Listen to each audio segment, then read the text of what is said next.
After my mother-in-law, whom I loved like my own mother, passed away, a lawyer came to our house with a letter. My name is Sharon, and I'm 43 years old. The letter started by saying, "If you're reading this, I'm no longer in this world." Seeing her familiar handwriting made me cry.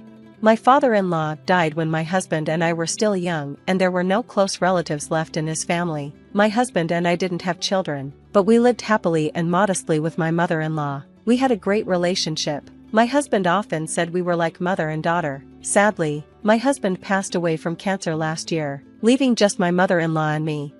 Then, unexpectedly, she was killed in a car accident. The circumstances of the accident were strange. She was found collapsed on a road in a city she didn't belong to, and her bag was missing. The police are looking into the accident, but I was too shocked to answer their questions.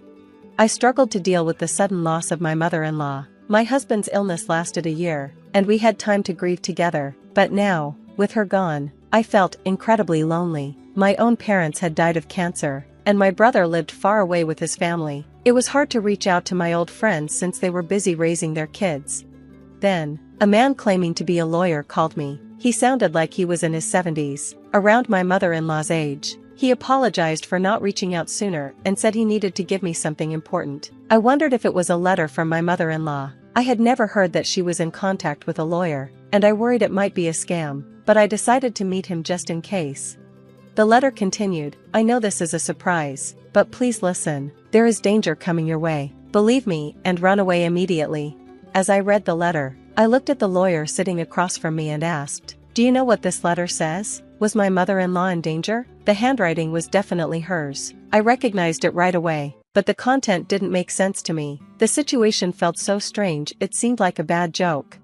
My mother-in-law had died in a car accident, but the driver had already been caught. He said he found her lying in the road, which was why it took time to discover what happened. It looked like she had been hit and might have lost consciousness. If this letter was real, then my mother-in-law must have suspected someone was after her. If she knew, why didn't she run away? Tears filled my eyes again. The lawyer, remaining calm, said, "I haven't read the full content, but I can guess what it might be about." I was a bit annoyed at his vague answer, so I pressed him, "What did my mother-in-law tell you?" He replied, "I was the one who represented Oliver back then and was asked to help you." I was confused. Who is Oliver? The lawyer explained that my husband had a brother named Oliver, who was 6 years older than him. I had never heard of this brother from either my husband or my mother-in-law, and I had never seen any pictures of him either. The lawyer started pulling out some documents from a bag on the table. "Sharon, do you know that half of serious crimes in our country happen within families?" he said with a hint of irony in his voice. He explained that the family home, where we should feel safe, is often where tragic things happen, like one family member harming another. Then, he showed me an old photo of 4 people, a young man and woman who looked like parents, a boy, and a baby. The young woman looked familiar. It was my mother-in-law. At first, I didn't recognize the young man, but he looked like my husband. The boy also resembled the young man, almost as if they were father and son. The photo seemed to be taken during a trip to the beach, with everyone smiling in front of a large ship at the port. "That boy with the float is Oliver," the lawyer said. I stared at the picture of the boy, my husband's brother, whom I knew nothing about. The photo showed such a happy moment, and it made my chest hurt to think about what could have happened to him. Did Oliver cause some trouble? Was he the one who hurt my mother-in-law? The lawyer explained that this incident must have happened over 17 or 18 years ago, since my husband and I dated for 15 years before we got married. It seemed strange that I had never heard about any of this. He continued, "Oliver became a recluse starting in his first year of junior high because of bullying. 7 years later, he was involved in a serious incident." The lawyer described how Oliver, feeling hopeless after years of isolation, tried to commit suicide with his family one night. He went into his parents' room with a knife and struggled with his father, who woke up because of the noise. Even though he was badly injured, his father managed to subdue him. During the fight, my husband, who was just 14 at the time, heard his mother scream and called the police. The sound of sirens and ambulances disrupted the normally quiet neighborhood. At that time, issues like social isolation and mental health were often in the news, and the media sensationalized stories about reclusive kids plotting violence. I had heard news like that before, but I didn't realize it could be about my husband's family. Their story was different. The family couldn't handle the rumors and ended up moving multiple times. almost like they were fleeing, whether it was due to the father's severe injuries from the incident or the stress afterwards. My father-in-law passed away a few years later. My mother-in-law and my husband changed their names back to her maiden name, and they were finally able to lead a normal life in their new home. In situations like this, where a family member is both the victim and the perpetrator, it's hard to express emotions fully. You can't completely hate or blame anyone involved. It's all very confusing. If you suddenly find yourself in such a complicated situation, living under public scrutiny with rumors and criticism is incredibly hard. I hope you can understand the feelings of the deceased who couldn't talk to you, the lawyer said. I was speechless, overwhelmed by how harsh it all was. I had never thought about what happened to families after such an incident, but life continues as long as they are alive. The in-laws must have seen Oliver as their beloved child. The photo of Oliver I saw had a smile, just like my husband's, but he had some issues that couldn't be fixed, leading to a terrible tragedy later. Oliver was sentenced to prison for his actions. The lawyer explained. I represented Oliver. Remember, the same punishment applies even for an attempt. It could mean life imprisonment or a minimum of 5 to 20 years in prison. I interrupted him, asking, "Are you saying he could be out in just 5 years?" "Yes, he was released about 2 years ago," the lawyer replied. He explained that the prosecutor's office has a victim notification system. After a verdict, you can apply to be notified about an offender's release date. Even without that, my mother-in-law, being Oliver's biological mother, was informed of his whereabouts after he got out. At that time, my husband was undergoing cancer treatment, and she didn't want to worry him, so she didn't discuss it with him. The lawyer told me that Oliver committed the crime because he was feeling hopeless about his future. He hesitated but finally said Oliver wanted money to spend. After being a recluse for years, he secretly used my mother-in-law's credit card for online games and shopping, which led to his father scolding him. Apparently, he spent a lot of money buying weapons for a game the evening of the crime, and when his father took away his computer, he acted out. Oliver lied to the lawyer and didn't reveal the truth to his family, who hoped he would genuinely reflect on his actions while serving his sentence. They didn't share the full story about the defamation and slander he faced after being released. Was this silence out of love for him? The truth is, my mother-in-law often visited Oliver while he was in prison. Each time she came back disappointed because Oliver hadn't changed. My mother-in-law was worried about living with Oliver again after he was released. She was scared of the potential for violence, but she also knew that if she or her son were to die, Oliver would come to me asking for money. As his release date got closer, the paperwork became overwhelming, and she had to decide where to let him live. Distressed, she consulted a lawyer who was familiar with Oliver's case to help with the arrangements. I learned that 2 years ago, my mother-in-law had been helping Oliver by renting an apartment for him and doing his shopping. She had been giving him money from her savings and even some of her retirement funds. The inheritance she expected to receive if her son, my husband, died was being used to support Oliver. After his release, Oliver became a recluse again and didn't find a job. Money was tight, and through the lawyer, my mother-in-law conveyed to Oliver that she couldn't support him forever and he needed to find work. However, Oliver outright refused to do so. He would complain, saying, "Doesn't my mother love me? She always favors my brother. She won't give me money because my brother told her not to." The lawyer explained that, although it may have been an accident, my mother-in-law was still worried that Oliver might cause trouble. He kept insisting on getting more money from her. Oliver became aggressive with the lawyer, asking for details about my mother-in-law's income and her life, as well as those of his father and brother. Fortunately, the lawyer believed that Oliver didn't know our address, but I was still worried since his apartment was close to where my mother-in-law had died. Then, suddenly, the doorbell rang. The only visitor I expected was the lawyer. "Excuse me for a moment," I said, stepping away to check the peephole. My heart dropped when I saw a man who looked a lot like my husband, holding my mother-in-law's old bag. I quietly retreated to the living room and called the lawyer. "I think it might be Oliver. What should we do? He has my mother-in-law's bag." My voice shook with tension, and I could see the lawyer's expression turn serious. "Call the police right now," he said. Instead of calling the police, I panicked and ran out the back door toward the nearby police station. Did my mother-in-law and husband foresee this situation? Or had they unknowingly chosen to live close to the police? I didn't know what to think anymore. When Oliver saw the police officers who came with me, he tried to run away, but a police officer caught him. As I suspected, the man who looked like my husband was Oliver, my brother-in-law. The lawyer called him Oliver, which was likely his name. I had been calling him that because I had seen a family photo of him as a small boy, looking innocent, but now, he was an unhealthy-looking middle-aged man, and it strangely angered me that he resembled my husband.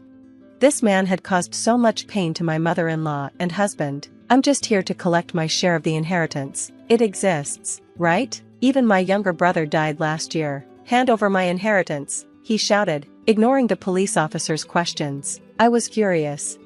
I felt sorry for his childhood when he was teased so much that he couldn't go to school, but his actions after that were selfish and unforgivable. More than anything, I wanted to ask him, isn't that your mother's bag you're holding? What did you do to her? Did you hurt a frail woman? Hearing my words, the officers looked at the bag Oliver was holding, clearly flustered. Oliver tried to hide it, but it was too late. One officer reached for it, and Oliver snarled, "Hey, this is my money, I can't help it." It was the last thing my mom said.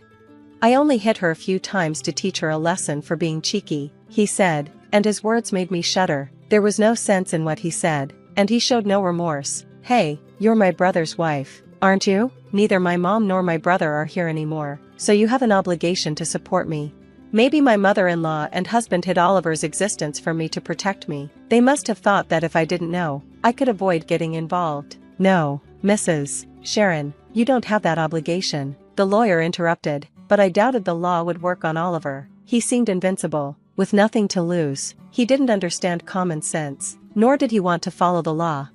Maybe that's why my mother-in-law never wanted me to meet him. I could only imagine how difficult her life had been. I hadn't finished reading my mother-in-law's letter, but it was clear she was worried about me knowing her life was in danger. Her pain and sadness were heartbreaking. "Because of you, my mother-in-law and husband were hurt so much. I will never forgive you. You will face the law," I thought.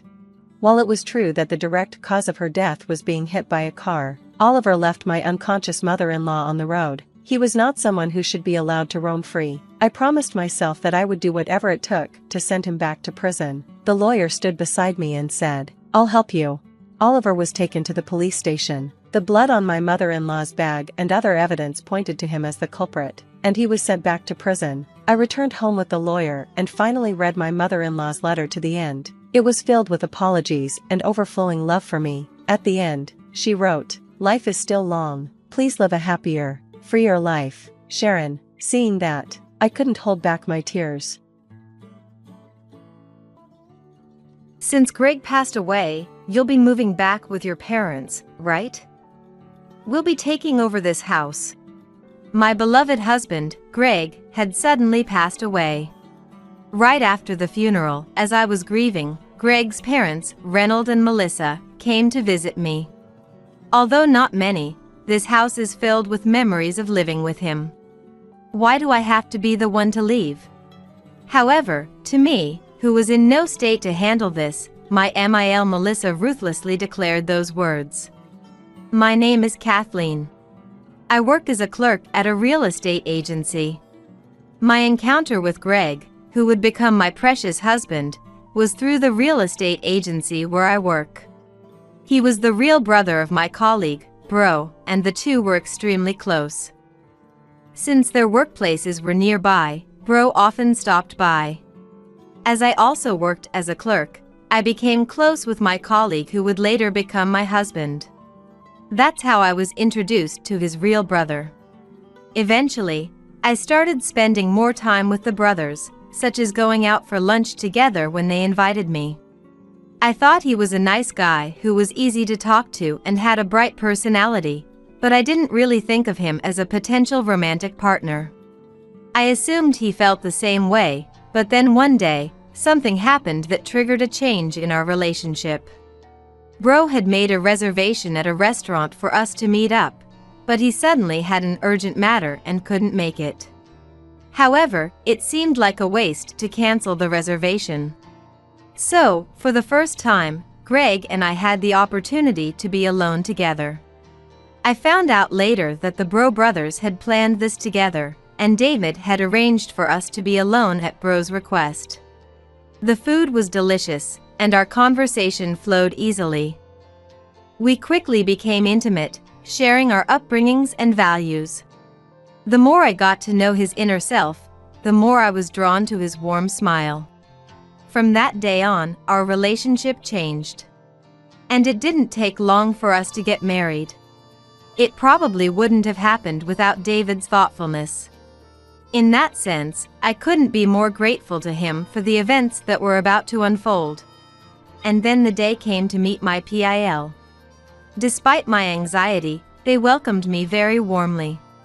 The conversation continued with compassion, and my nervousness melted away.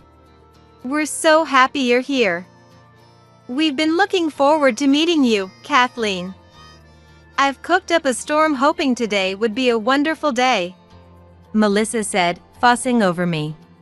My PIL, like their eldest son Greg, were very independent and approachable people.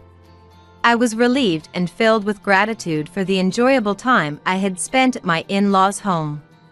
Even after several interactions, my in-laws continued to support our happiness while maintaining a comfortable distance, never pressuring us about marriage or children. Eventually, the topic of living together with my in-laws came up, but we had plans to build our own home. Actually, my grandfather left me a house, I explained, and my in-laws listened intently and nodded. To my grandfather, I was his only granddaughter, and he doted on me immensely. He even left me a magnificent house with land, perfectly renovated down to the interior. It was as if my grandfather had waited for the inheritance process to be completed before passing away. The land was set to undergo redevelopment soon, and due to its prime location, the property value had skyrocketed. However, with my long experience in the real estate industry, I understood that boldly selling the property would be more beneficial for our dream home plans than living there ourselves. I was grateful for my grandfather's love, but he had told us that we could either live in or sell the inherited house, so we were already considering selling it. After getting married, we moved into that house.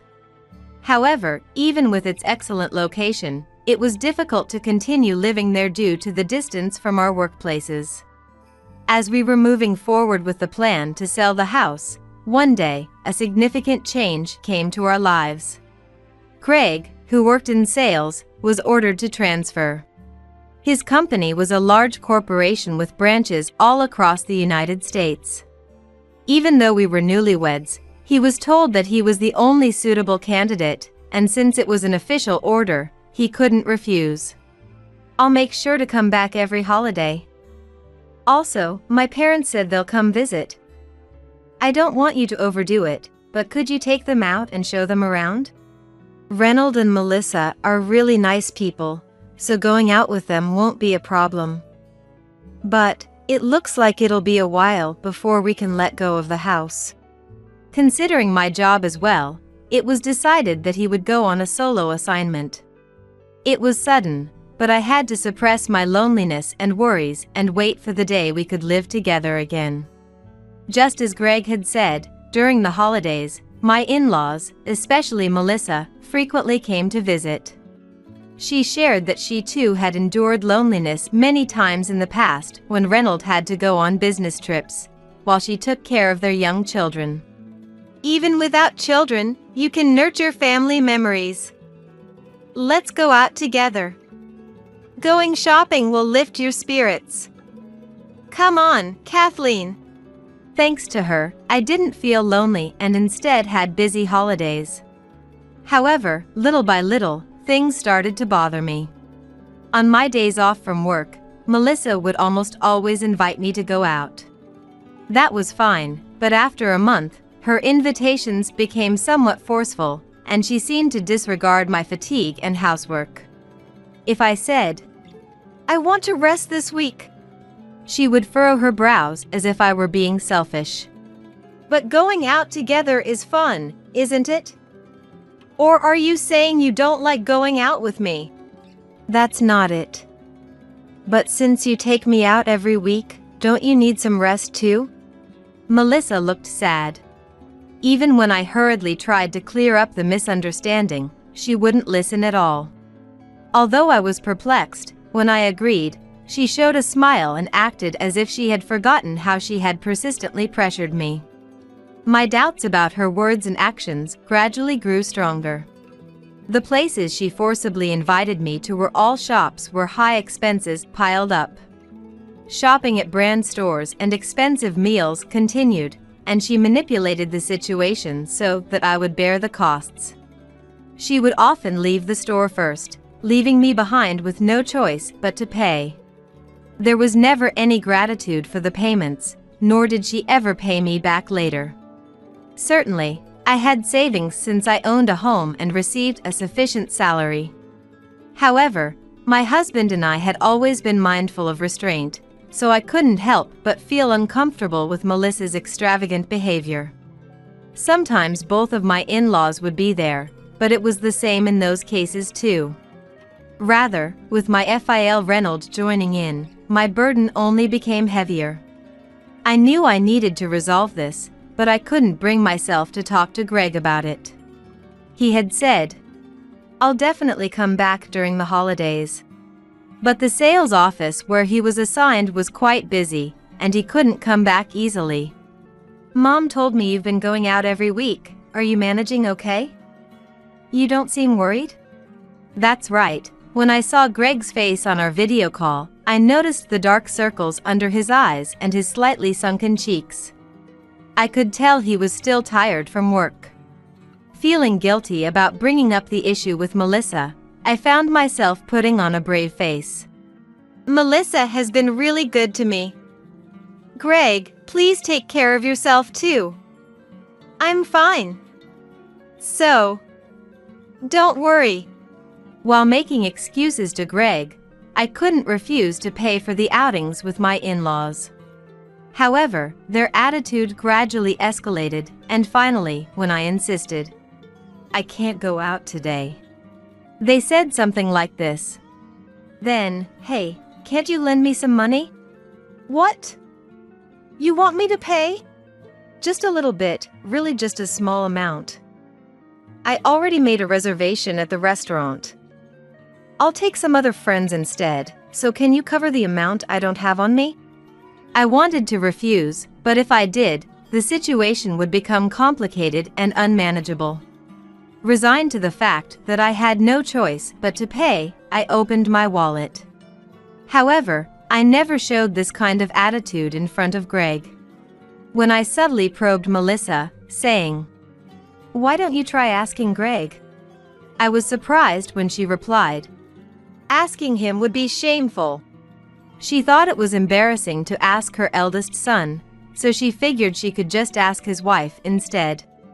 I had long given up on her, and it had become a daily occurrence for her to demand money from me.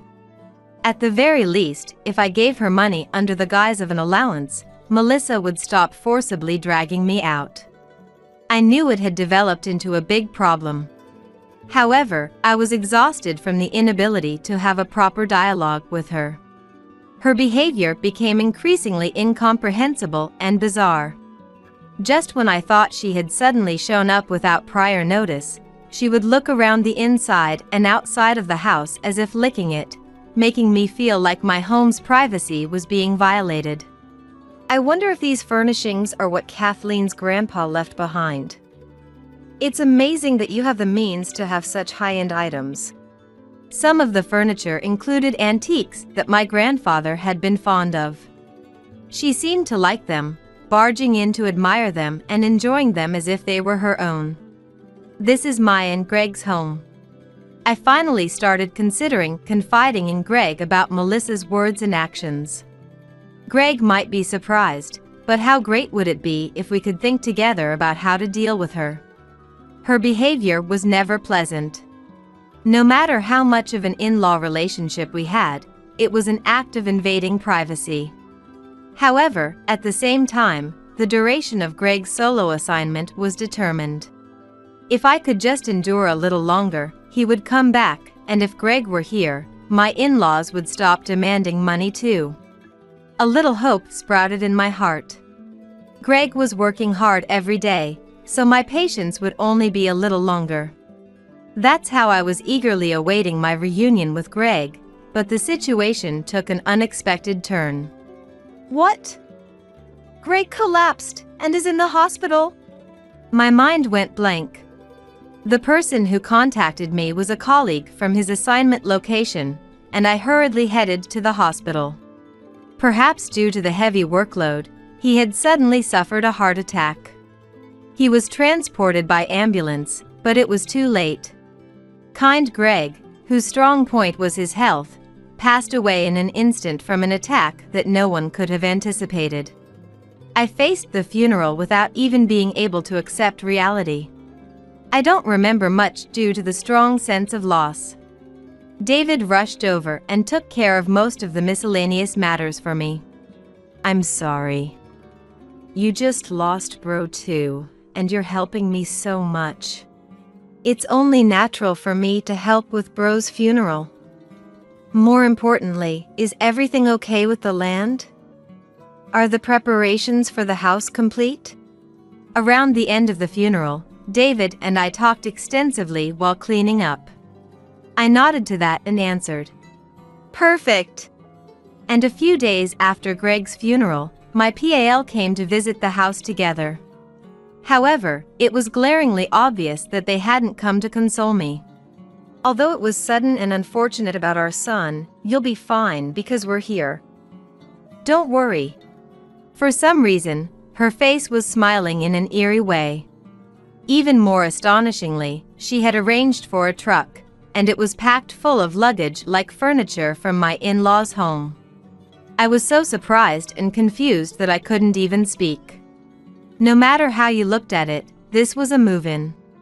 Melissa and the others were trying to move in without any consultation.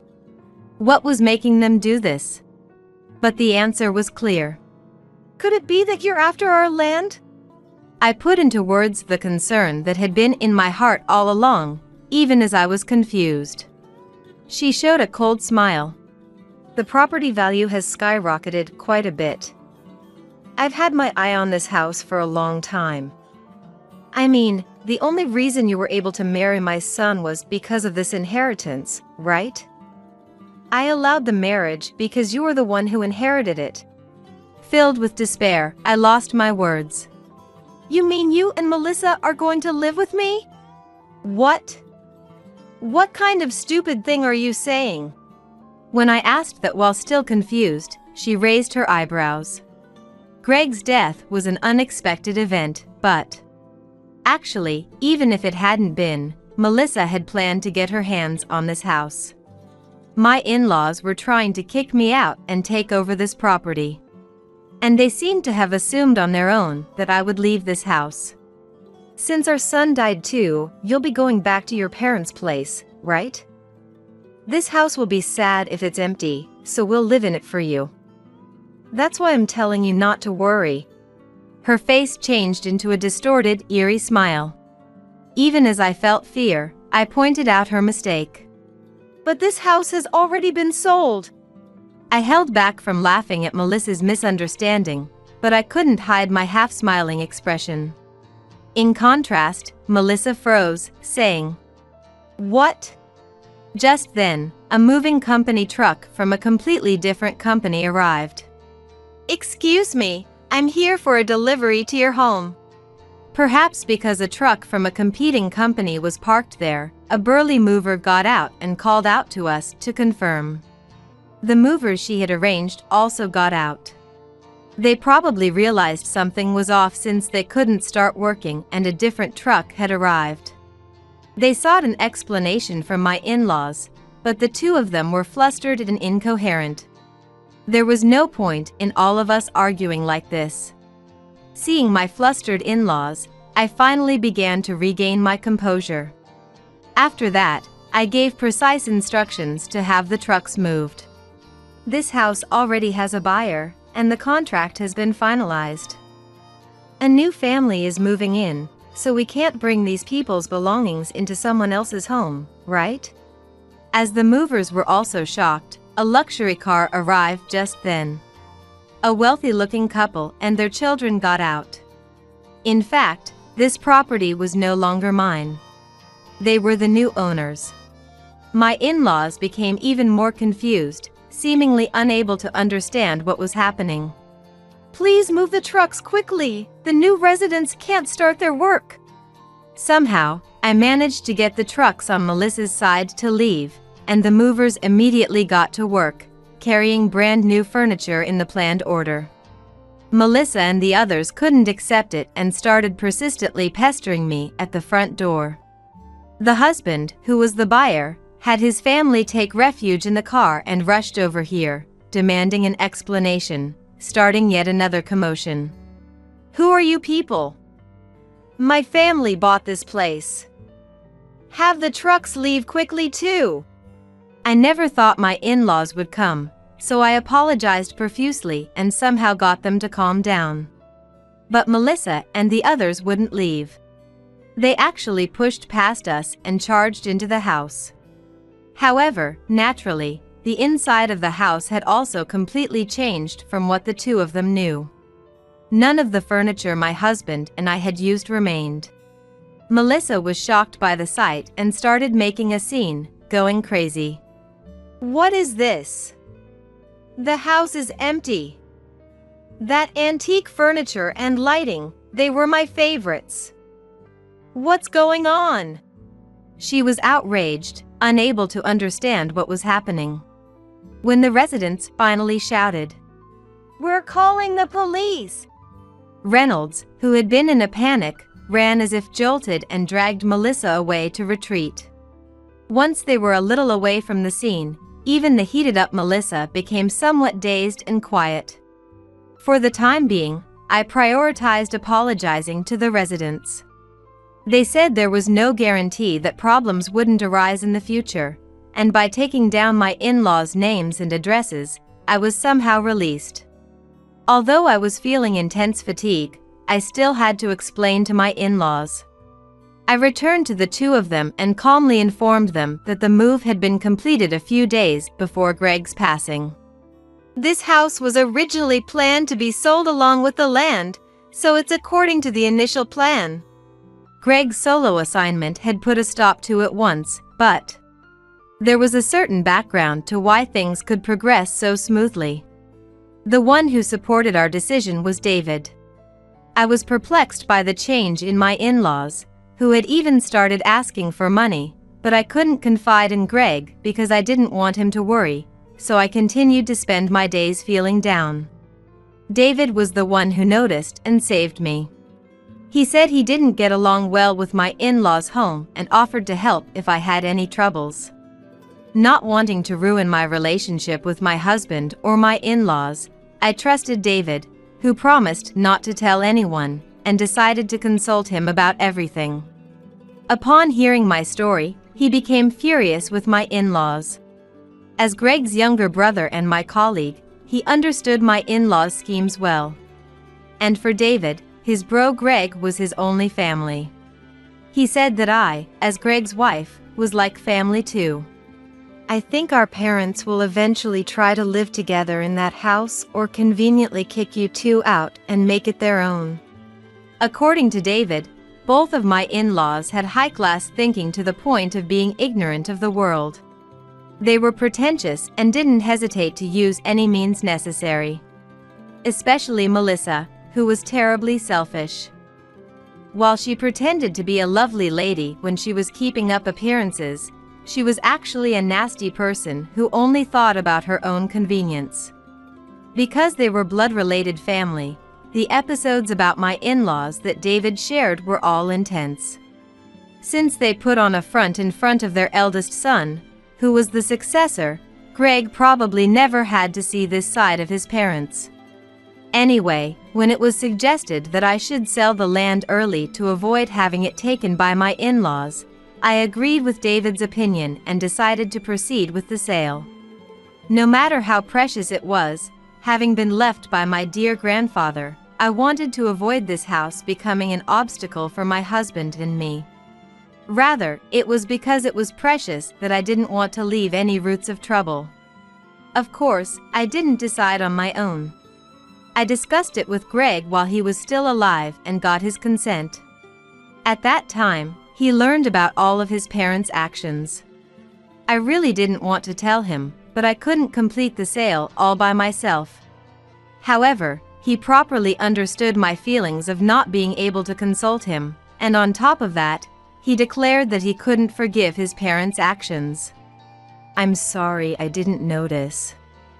If it's okay with you, Kathleen, let's complete the sale before my parents make a move." "I'm sorry, even though it's the precious house you inherited from Grandpa." No, he would agree that we should let it go if it's going to cause trouble. I decided to sell the land to protect my future with Greg, not my relationship with my in-laws. Regarding the sale, David, who was a real estate expert, did his best to find the most suitable buyer. What I had to do was find a new place to move to as soon as possible and act naturally so my in-laws wouldn't notice. Since we had been living in the house, it had some signs of use but was as good as new, and we kept the price down accordingly. Then, we were able to find a buyer right away, and the sale went smoothly. That was the family that arrived earlier. I had actually planned to wait for his return in our new home that we moved to. Greg was also happy about the sale, so that's the only thing I regret. The movers start bringing in the furniture. Disregarding my expelled in-laws, the moving work steadily progressed. My in-laws didn't make a fuss and just watched in a daze, but they couldn't stay like that forever. The moving company that my in-laws had hired came demanding an explanation, looking angry. From the company's perspective, there was an incomprehensible deficiency causing a booking issue with the move. They pressed my in-laws, saying, "I can't believe something like this happened. and This is a breach of contract." But my in-laws were vague and couldn't explain well. In the end, it was decided that the household goods would be taken back for the time being, but due to the unexpected situation, it seemed that a substantial surcharge would be billed. Perhaps finally understanding the series of events, Melissa clung to me, trembling. "Since this is the house of my son's wife, it's our house. Right? This is strange, isn't it?" She lined up desperate excuses, trying to somehow persuade me, but I ignored them and left with just my carry-on luggage. The land already belonged to the new family and wasn't even mine anymore, so there was nothing I needed to answer for. Things went smoothly even after Greg's funeral. I did come face to face with my in-laws, and they seemed to want to say something to me about the house, but in the end, they couldn't say it and hid before leaving. I no longer had any obligation to fulfill toward my in-laws either, so since I had no business with them, I hardly spoke to them at all. I spent my days peacefully without incident. In the new house. In the small house where my husband and I were supposed to restart, I faced the sadness of losing Greg. I had a large amount of savings from the sale, but now that Greg was gone, the plan to build our own home had vanished. As I returned to work, I immersed myself in the few memories I had with Greg and took a fresh look at myself to gradually become more positive. On the other hand, my in-laws, especially Melissa, must have had a frustrating sense of dissatisfaction building up. I didn't want to be involved with them anymore, so I didn't even let them know the location of my new residence. Unable to interact with me, that seemed to further increase Melissa's dissatisfaction. She had been putting on airs for her eldest son, and she couldn't go to David, with whom she had a bad relationship, at this point. However, the stress of not knowing my whereabouts kept piling up, and eventually, Melissa lost her balance. One late night, she committed the vicious act of spilling gasoline around the sold house. Fortunately, a passing neighbor found it suspicious and immediately restrained her, avoiding any incidents. When the police were notified, it was discovered that she had also prepared old papers and lighters, and she was arrested on suspicion of attempted arson. The husband, who had almost been set on fire, became furious when he realized the culprit was the woman who had barged in on moving day, and he contacted me too, saying he would definitely press charges. I apologized many times, but that was an apology for the terrifying experience of almost being set on fire, and there was nothing I could do about her attempted arson. In the end, Melissa, who was fixated on the house, couldn't avoid being charged. I also apologized repeatedly and somehow gained forgiveness, promising that such a thing would never happen again. She had grown up spoiled, not knowing poverty, and she could get anything she wanted. That's probably why she felt irritated when things didn't go her way, wanting that house, and a distorted jealousy sprouted within her. She grew to resent the house and land, turned to crime, and in the end, she ended up in prison. Reynolds, who was supposed to be her support, had endless fights with Melissa after her arrest, abandoned her, and forcibly finalized their divorce. So even after serving her sentence, her home to return to was completely lost. However, that could be said to be the result of the actions she chose. David was lonely after losing his bro, but he encouraged me, saying, "I can endure it because I have my Sael." My ties with my in-laws were safely cut, but I hadn't lost all my family. I decided in my heart to spend my days peacefully, for the sake of Greg, who was watching over me from heaven. Late at night on a snowy road, my young granddaughter Harper came to our house, carrying an unfamiliar baby on her small back. What on earth was going on? Lost for words. Dad said to go borrow hospital money, Harper told me in a faint voice. In response, "That's impossible," my husband Thomas exclaimed. Ignoring my surprise at his harsh words, Thomas took astonishing action. "My name is Madison. Recently, the stairs have become a real challenge for me, a 63-year-old. Thomas, 65, just retired from work. We talk about wanting to do various things now that it's just the two of us. For starters, to fend off declining strength, I'm thinking of walking every day. Fortunately, we're in a bit of the countryside here, with few cars and people, and the air is fresh.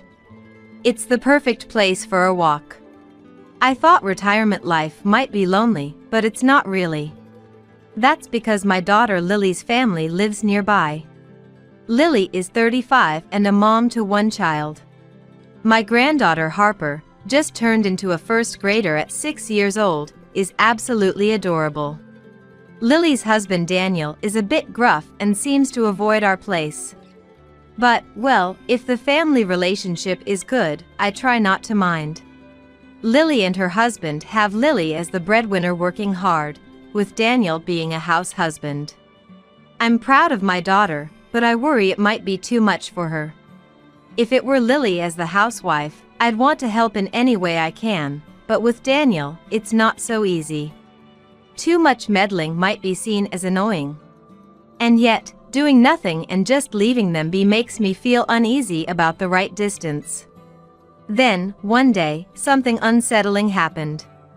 Returning from shopping, I found Harper in front of the house unexpectedly.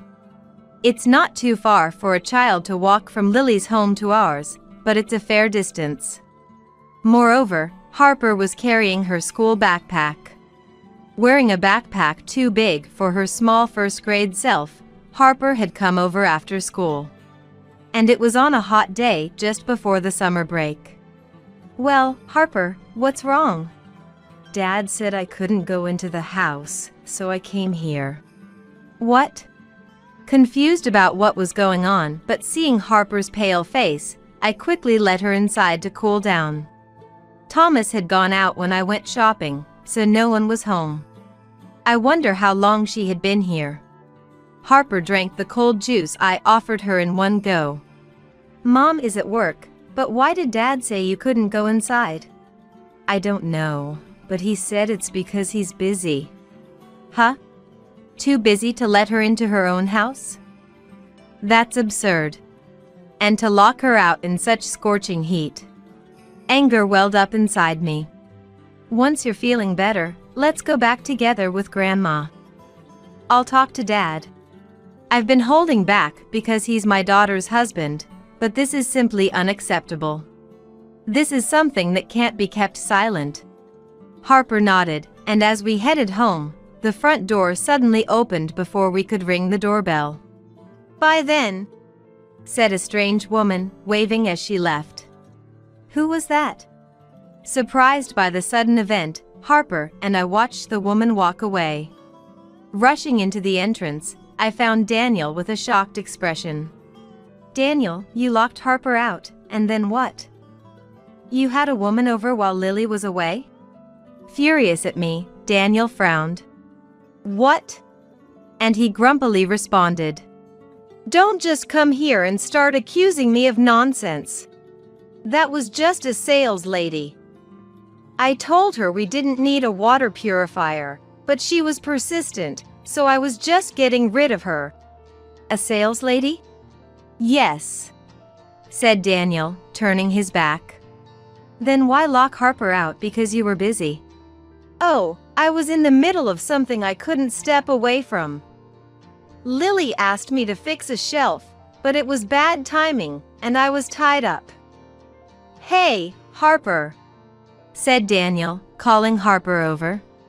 Harper trembled. "Kid, I told you to wait, didn't I? Why didn't you wait instead of going over there?"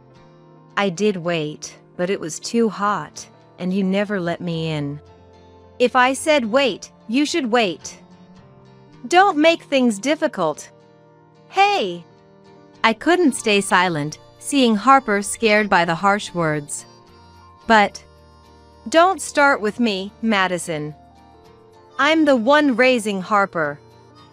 I'd appreciate it if you didn't interfere with how we raise our child." He glared at me. Indeed, as a grandmother, I remembered not wanting outsiders to meddle in my parenting. Being told not to interfere by someone with parenting experience left me speechless. "Thank you, Grandma," said Harper, waving goodbye, which made me feel melancholy. My concerns about whether everything was truly okay proved correct.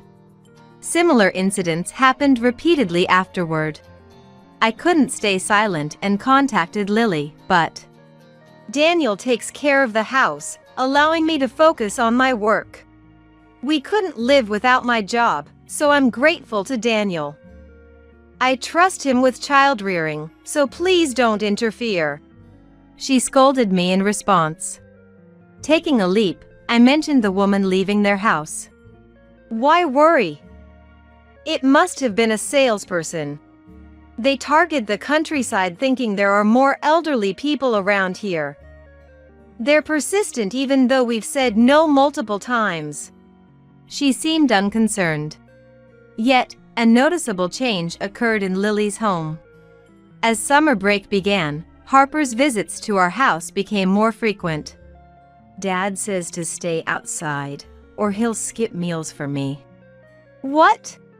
It seems that when Lily was away on business trips, Daniel would lock Harper out.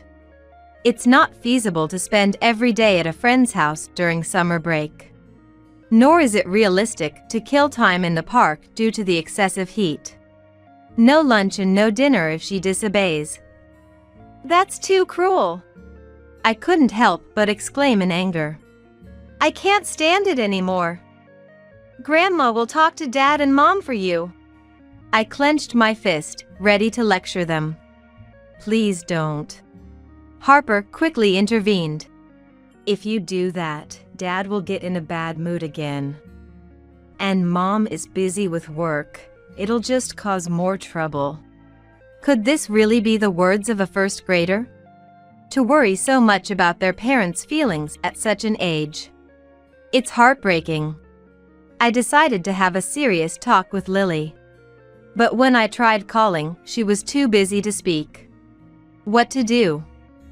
As summer ended and autumn passed, the cold season arrived swiftly. I wonder how they're doing. Staring out at the falling snow from inside my house, I muttered to myself. Harper, now 7, had suddenly stopped coming by. Their absence was worrying in its own way. And there was no way to contact Lily at all. Even if they thought it a nuisance, perhaps I should visit their house. With that thought, I gazed aimlessly outside. "What?" Surprised by what I saw, I hurriedly dashed outside. "What's going on?" Thomas's puzzled voice went unheard as I forgot to even put on my coat and rushed out.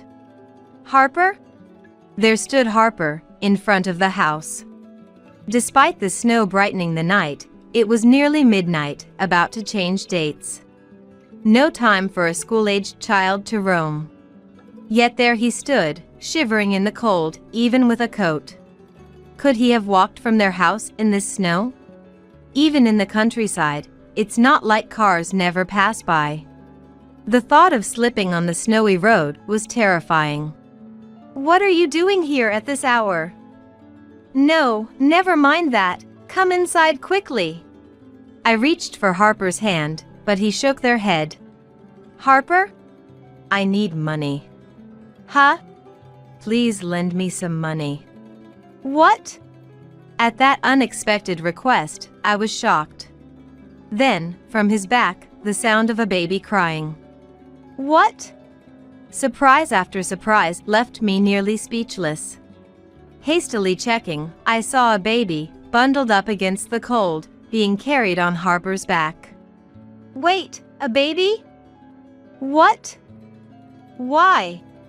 I hadn't heard anything about Lily being pregnant. If the baby was being carried, it meant they were at least 4 months old, having grown enough to support their head. But for those 4 months, and even before, there was no sign of Lily being pregnant or giving birth. "What's going on?" I yelled, forgetting we were outside in the middle of the night. "What are you doing?" "Get inside now." Thomas had come out to see what was happening and scolded us, snapping me out of my panic. Quickly, I brought him and the baby inside. In the warm room, I gave him something warm to drink and made sure the baby wasn't cold. Initially, "I need to get back quickly, or Dad will," he said, but after drinking warm milk and feeling the warmth, finally showed a relieved expression. "What happened?" Tears quickly filled and spilled from his eyes. "Dad said we don't have any money, so he told me to borrow some hospital money from Grandma and Grandpa." "What do you mean? Hospital money?" "The baby seems to have a fever." "What?" Touching the baby's forehead, it was indeed slightly warm. But being a baby, their body temperature is higher, so it's hard to tell for sure. "You know, this child is Dad's." "Then, Lily's?" "No, not Mom's child." "What?" I was utterly confused by the situation. Confused, Harper spoke with a downcast expression. "Mom has been coming home late because of important work lately. She's been on a business trip since yesterday, so I'm on my own." "I see." Then today, this lady brought over the baby. She's an important client of Dad's, and he told me to take care of the baby because he's busy. He said it's his child, so take good care of it. This was supposed to be a secret. I'm sorry, I'll get scolded if it's found out I told you it's Dad's child." Exhausted from shouting, I let out a defeated sigh. "What is going on?" "So, I told Dad the baby seemed in pain, and he and the lady said to take the baby to the hospital. They're too busy, and they don't have the money, so they told me to borrow it from you." "Were you kicked out after saying that?" "Yeah." "Daniel is the worst." I couldn't help but shout. Grandma ended up shouting for Harper. "Calm down." Thomas scolded me.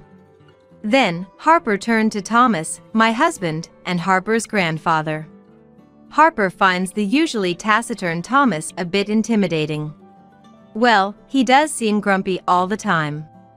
But Harper, trying their best, hesitantly asked Thomas, "Grandpa, please, can you lend us the money for the baby's hospital bill?" Tears welling up in their eyes. "Thomas, can't you make a kinder face?" I thought, but then, "That's impossible," he barked. "Why speak in such a manner? Unable to hold back any longer, Harper burst into tears.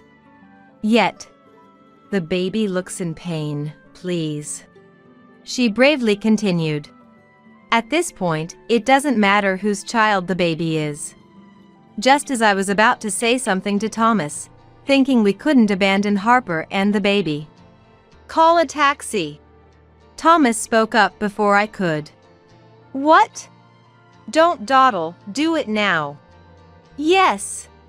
I hurriedly called a taxi, and following Thomas's instructions, I took them to the pediatric emergency department. I won't lend money, but you, a child, don't need to go to the hospital. An old hand at child rearing like your grandma will take you, so rest assured. And I'm going to prepare a bath now, Harper. You go warm up in the bath, got it? Thomas declared with an authoritative tone. Both Harper and I could only nod in agreement. Upon arrival at the hospital, the baby was seen immediately. The doctor suggested the fever might be due to the cold. We were advised to keep the baby calm and received some medicine for the baby. Since the baby's identity was unknown, we couldn't use health insurance. The doctor was also surprised. We ended up paying a considerable amount. Normally, the cost for a baby's medical consultation and medication would be very low in this area.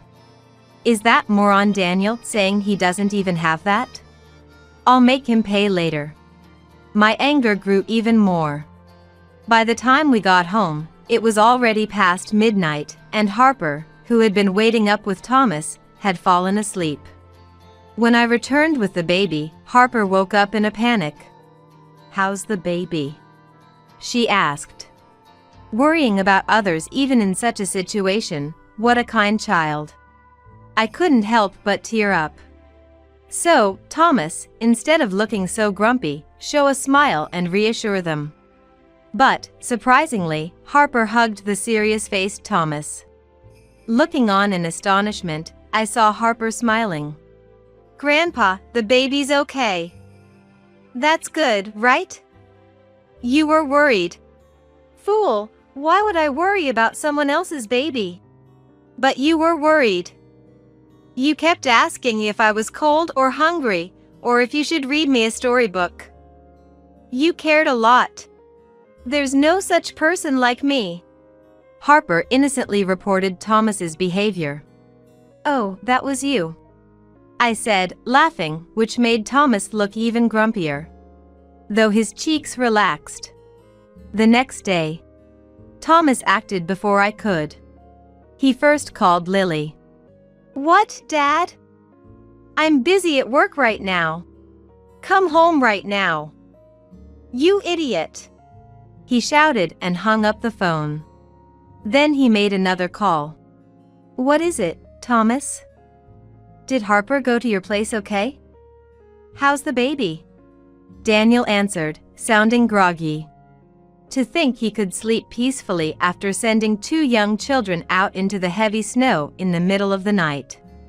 Get over here right now, you idiot. He shouted again before hanging up. Right before that, he yelled one more thing. Bring the woman you're with right now too. Or be prepared for what's coming. Such intensity. I could imagine Daniel turning pale on the other end of the phone. A few hours later, Lily returned from her business trip, wondering what had happened. Daniel arrived almost at the same time as Lily, along with another woman. The 3 of them sat in front of Thomas, who stood with his arms crossed. The woman with Daniel seemed familiar. Ah, the sales lady from before. Yes, she was the woman who had left the house when Harper was locked out during the summer. Ah, I think I understand what's going on now. Lily, looking uncomfortable, lifted her face. Dad, what's all this? Shut your mouth. Yes. Lily knew when Thomas was angry, he was really angry. And straightened up at his word. Why am I here? Daniel, still unfamiliar with how intimidating Thomas could be, asked reluctantly. So, Thomas crouched down. Ah? and gave a glare that made Daniel say, "No, nothing." Daniel, you shouldn't underestimate Thomas's intensity.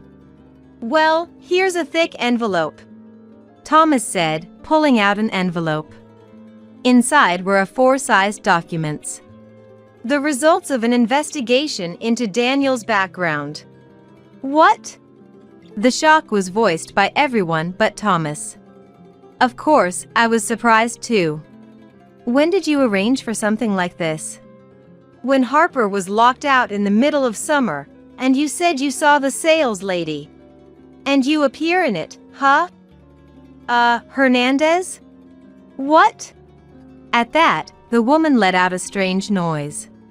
Well, it's obvious, isn't it?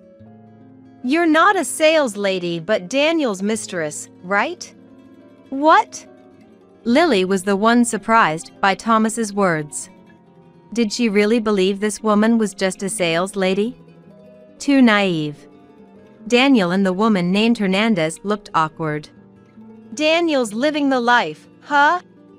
Letting Lily work while he enjoys days of affairs at home. Kicking Harper out and doing who knows what. What are you talking about? The moment Daniel tried to play dumb, Thomas hit the floor. The floor cracked, and Daniel flinched. Oops, my bad. Thought I saw a bug, Thomas said, blowing on his fist. But seriously, Thomas, fix the floor later. Sorry, didn't catch that. So, the woman beside you is your mistress, right? That is, right? Thomas glared at Daniel with a menacing look. Yes, she's my mistress. Daniel turned away, sweating profusely. Huh? You've been making me work while you cheat? Talking about protecting the home and child, and you've protected nothing. Lily stood up in shock and anger. Sit down for now. Yes. But at Thomas's command, Lily sat down promptly. Hernandez, you're married too, right? What? The woman looked up in surprise, at the same time. Huh? Was Daniel's reaction. You said you were single, didn't you? Was that a lie? I was planning to divorce. So, you're not divorced yet? Ridiculous. Don't you dare act all high and mighty when you have a wife and child yourself.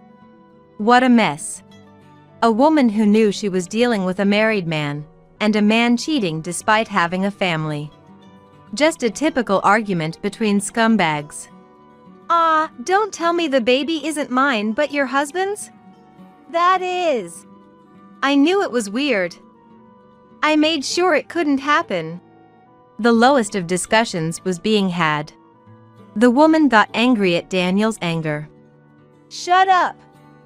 Whether I'm married or whose child it is, it's none of your business. It was just a relationship seeking thrills. What did you say? That's enough. We're breaking up. Lily, I'm returning your husband to you. He's no longer my problem. What? Lily was confused by the sudden turn in the conversation. But then Thomas spoke solemnly. As if it ends with no hard feelings, goodbye. Indeed. Lily, what about the compensation? Compensation?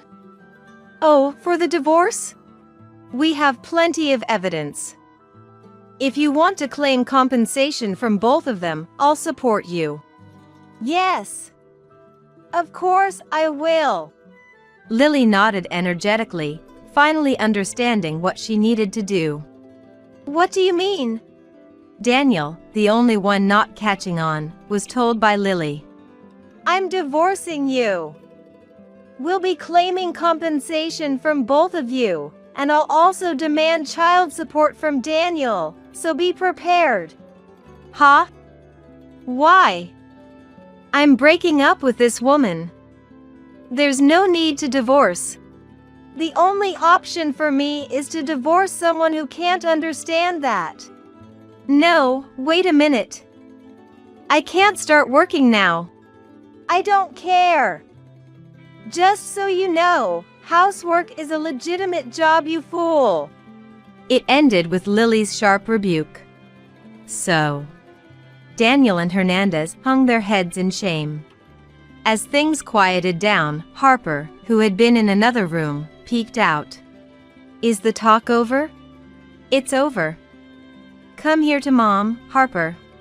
Lily, looking tired, reached out to Harper. Harper hurried over but didn't hug Mom, Lily. Instead, they bypassed her and hugged Thomas, who was standing to the side. Grandpa, I'm hungry. Ah, is that so? Well, then, let's have Grandpa make something. I want noodle. All right, I'll make some tasty one. Yay! They cheerfully headed to the kitchen, leaving behind this mess. Lily stood, unsure what to do with her extended hand. On the floor. It's not my fault! It's not my fault! Daniel muttered. What will I do if my husband finds out? While Hernandez, also dazed. I chuckled bitterly, hearing the baby cry, and went to tend to the infant, leaving the three behind. Afterward, with the help of a lawyer Thomas knew, Lily successfully divorced. Naturally, Lily retained custody of Harper, and a lump sum for compensation and child support was agreed upon. Daniel clung to her until the end, saying, "It's because you were busy with work that I felt lonely." But, you're the one who told me to work. Don't joke with me, Lily retorted. Despite claiming to have no money, Daniel's parents apologized and paid on his behalf.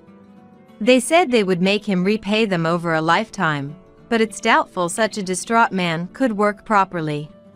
As expected, Daniel became a recluse, eventually kicked out by his family, and went missing, a typical end for him. As for Hernandez, her affair was discovered by her husband, leading to divorce. The baby was taken in by her husband, which is probably better for the child. To think both partners would cheat while on a business trip, with a baby in tow. Daniel and Hernandez? They were truly despicable. As for Lily, after a stern lecture from Thomas, she reflected deeply. I'll face my child properly, she declared firmly, so the future should be okay. But being a single mother will be tough, so she decided to live with us. Supporting Harper's upbringing will become our responsibility until they're grown. While thinking about the challenges of child rearing, I was actually looking forward to it.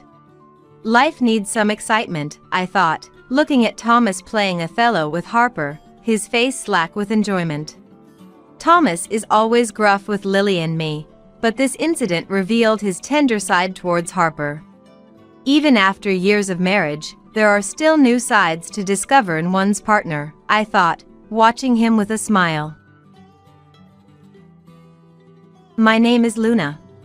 I was a 28-year-old who worked in a flower shop located in an office building, creating flower arrangements. My husband, Oliver, was 2 years older than me, and worked as a hairstylist in the same building on the second floor. He was not exactly a celebrity stylist, but he was quite popular. We were celebrating our 3rd year of marriage that year. Apart from the fact that we had been unable to have children, I thought we were doing well as a happy couple. But it seemed I was the only one who thought that way. How did we first meet? Oliver used to frequently buy flowers for his salon from the flower shop on the 1st floor. Initially wary of Oliver, who was skilled in conversation due to his job, I gradually found it natural to have him by my side. How long was it after we started dating? Oliver invited me to dinner at his parents' house, saying he wanted to introduce me to his family. There, Oliver's brother and his fiancée were also present. I had heard about Oliver's struggles being compared to his excellent younger brother, but his brother was unpretentious and amiable, easy to talk to.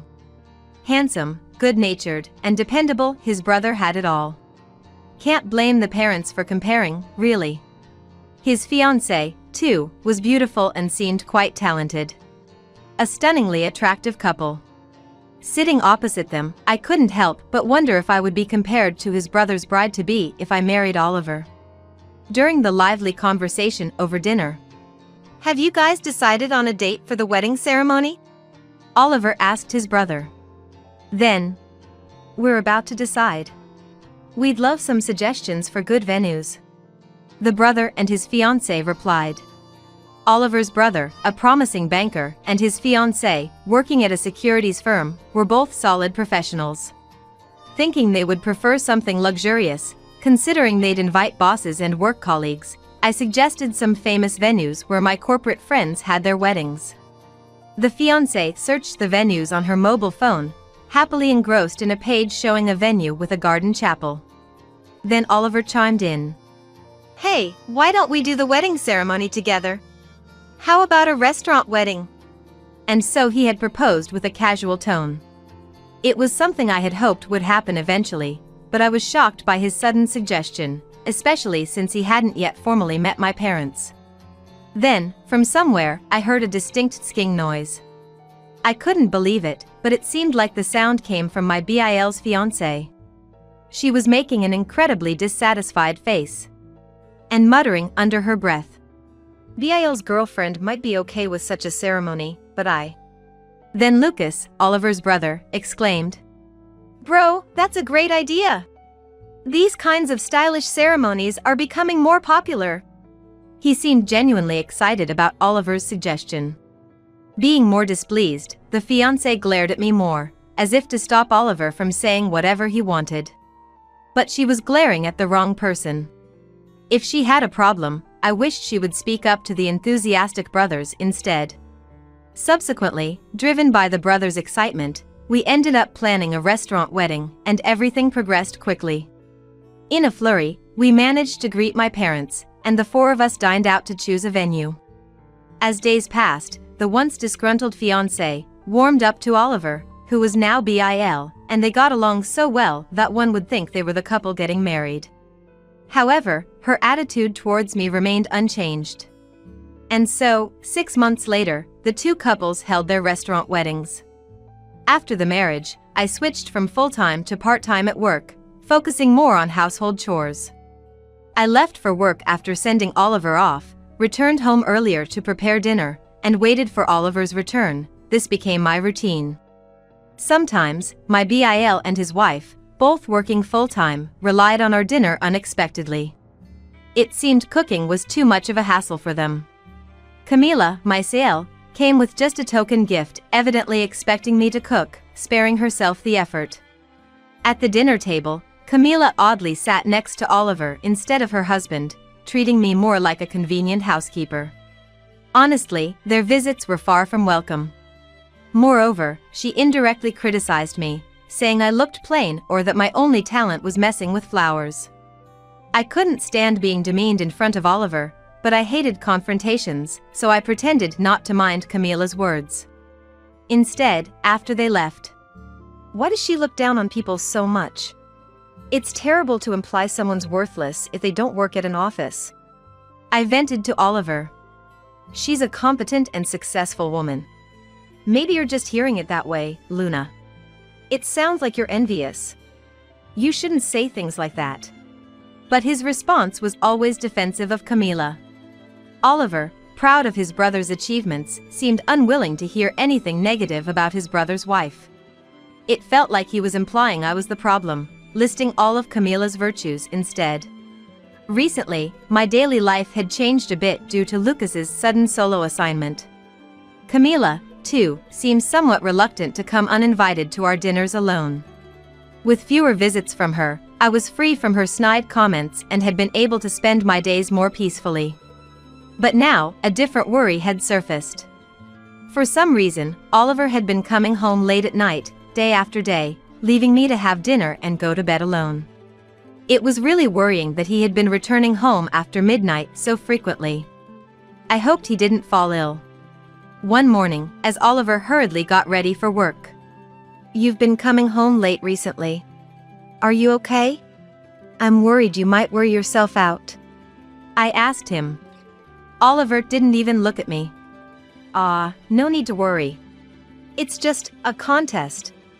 I'm busy preparing for a hair contest. He stammered. I haven't heard anything about a hair contest. Usually, he'd make a big deal about entering a hair contest weeks in advance, but this time, nothing. Isn't that strange? Sensing his haste, I asked. When is this contest? You didn't mention it before. Did you decide to enter suddenly? Without turning face to me, he replied. Yeah, that's right. I overlooked the invitation. I've been busy arranging for a cut model and stuff. He didn't even look at me. Come to think of it, when a contest was near, a really cute cut model used to come to the salon after hours. Is she coming this time too? Is it the same cut model you usually have? I asked nonchalantly. Oliver exaggeratedly replied. Yeah, that's right. I've been keeping her late. Really, I feel so bad about it. His manner of speaking seemed exaggerated. What is this? This feels so forced. Doesn't his speech sound unnatural? Despite my feelings. Is that really okay? It's dangerous to keep a girl late every day, even if you're short on time. When I looked at Oliver, he seemed determined to avoid eye contact. Glancing at his watch, he said. Ah. Look at the time. I'm going to be late. Ignoring my words, he hurried out the door. Did he just run away? That reaction was so unnatural. Am I overthinking this? Could it be something with the cut model, an affair? No, that can't be it. The more I thought about it, the worse my thoughts got. After all, such things are unthinkable, aren't they? It's just my bad habit of overthinking. I need to stop that. It's just the late nights because of the hair contest preparations, that's all. Carrying these troubled thoughts, I got ready and headed to work. When I arrived at the shop, Mason, the manager of the salon where Oliver worked, was there picking out flowers for the salon. It was usually Oliver who picked the flowers, so it was unusual to see Mason here. Mason said he leaves the flower selection to Oliver because he doesn't know much about them. Could it be that Oliver asked Mason to pick the flowers to avoid further questions about this morning's conversation? I decided to probe a little. Oliver is participating in a hair contest with you, right? Good luck with that, I said to Mason. But Mason looked confused. Which hair contest? We don't have any such plans, he asked. I also asked about the cut model, but he said they hadn't requested any recently. Apparently, the model was Mason's cousin, who was currently studying abroad. As for the late nights, Mason said that Oliver had been leaving the salon at the regular closing time, so there was no way he had to come home after midnight. It seemed like everything Oliver told me was a lie. So, what had Oliver been doing every night, and with whom? While my suspicion about the cut model was cleared, I still felt uneasy. Stunned and trying to grasp the situation. Should I subtly ask him about it? Mason offered. I thought about accepting Mason's offer, but would Oliver give him a straight answer? I felt like Oliver, being so good at talking, would give vague responses. It seemed more likely that something was going on. I didn't want to give Oliver any chance to concoct an excuse. I had to keep it a secret that I was aware of his lies and probing into the matter. I told Mason that I would handle it myself for now, and asked him to keep our conversation secret, saying I would seek his advice if needed. That night, I decided to wait for Oliver and ask him as if I was oblivious to everything. I doubted he would tell me the truth anyway. Around midnight, Oliver finally came home. While claiming to have been working late, he looked slightly startled when he saw me waiting up. I'm home. I'm exhausted. Finally got the new haircut done, he said, unaware that I knew everything. I wondered what kind of amazing haircut he completed. I asked Oliver, who was trying to mask his nervousness. You must be worn out. Hey, do you mind if I ask something? As I spoke quietly. What's up? What do you want to know? His voice trembled. Are you really working? Are you really preparing for a hair contest? Oliver replied.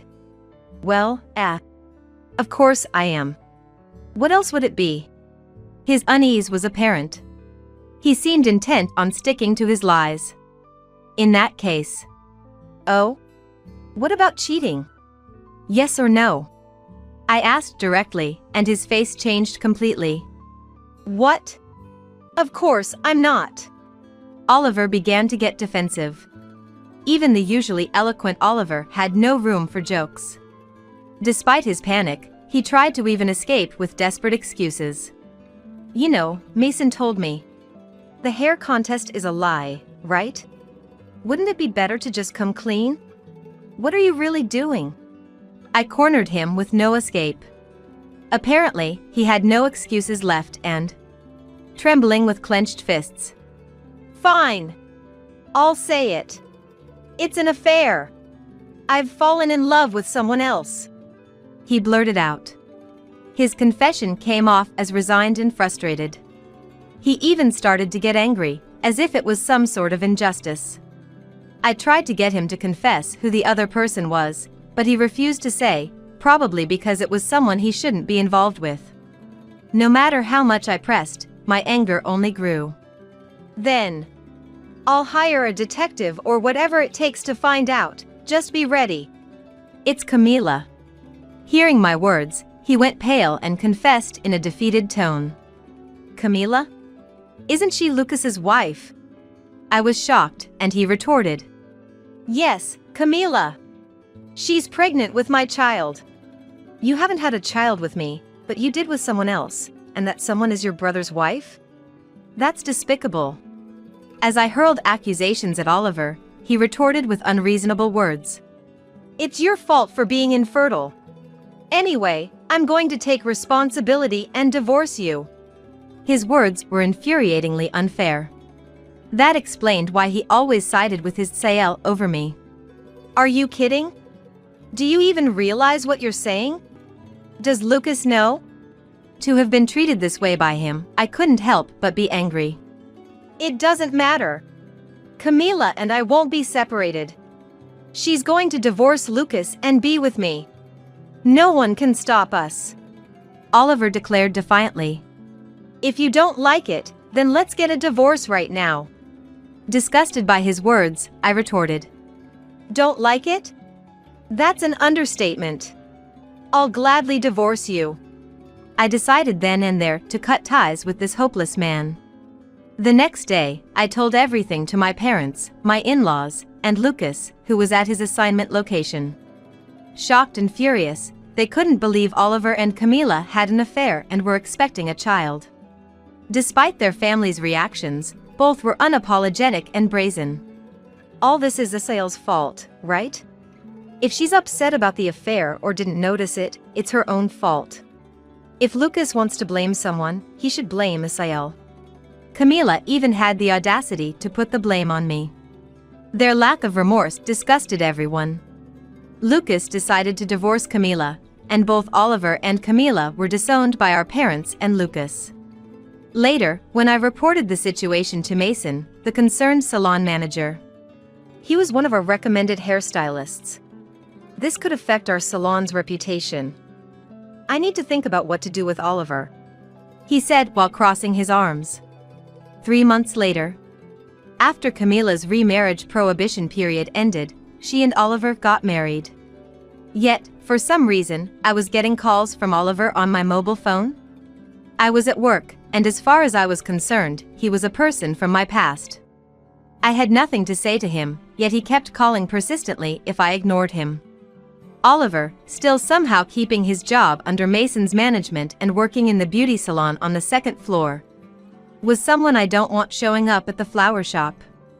Reluctantly, I answered the call. Hey, can you help me out here? His voice was weak and pitiful. A far cry from his earlier bravado. Why should I? I have no obligation to help you. Can you stop bothering me during work? As I was about to hang up. Don't be so cold. Can I come over to talk? Oliver appeared to really want to talk. Not wanting him to actually come, I decided to listen.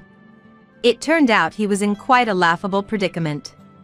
According to Oliver, on the day they registered their marriage, Camila received a demand for alimony in a divorce lawsuit via a formal notice.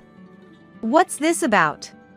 He questioned, and it turned out Camila had been having an affair with her boss, and his wife found out, demanding $50,000 in alimony. Moreover, she was pregnant, and it was unclear whether the child was Oliver's or her boss's. He might end up raising a child that isn't his. I have no confidence in raising a child that might not be mine. Tell me how to get a divorce. His SOS to me was the last thing I needed. Just say what you told me, was all the advice I gave. That's it. That was the last call I ever received from Oliver. Nevertheless, both my former sister-in-law and ex-husband were such despicable people.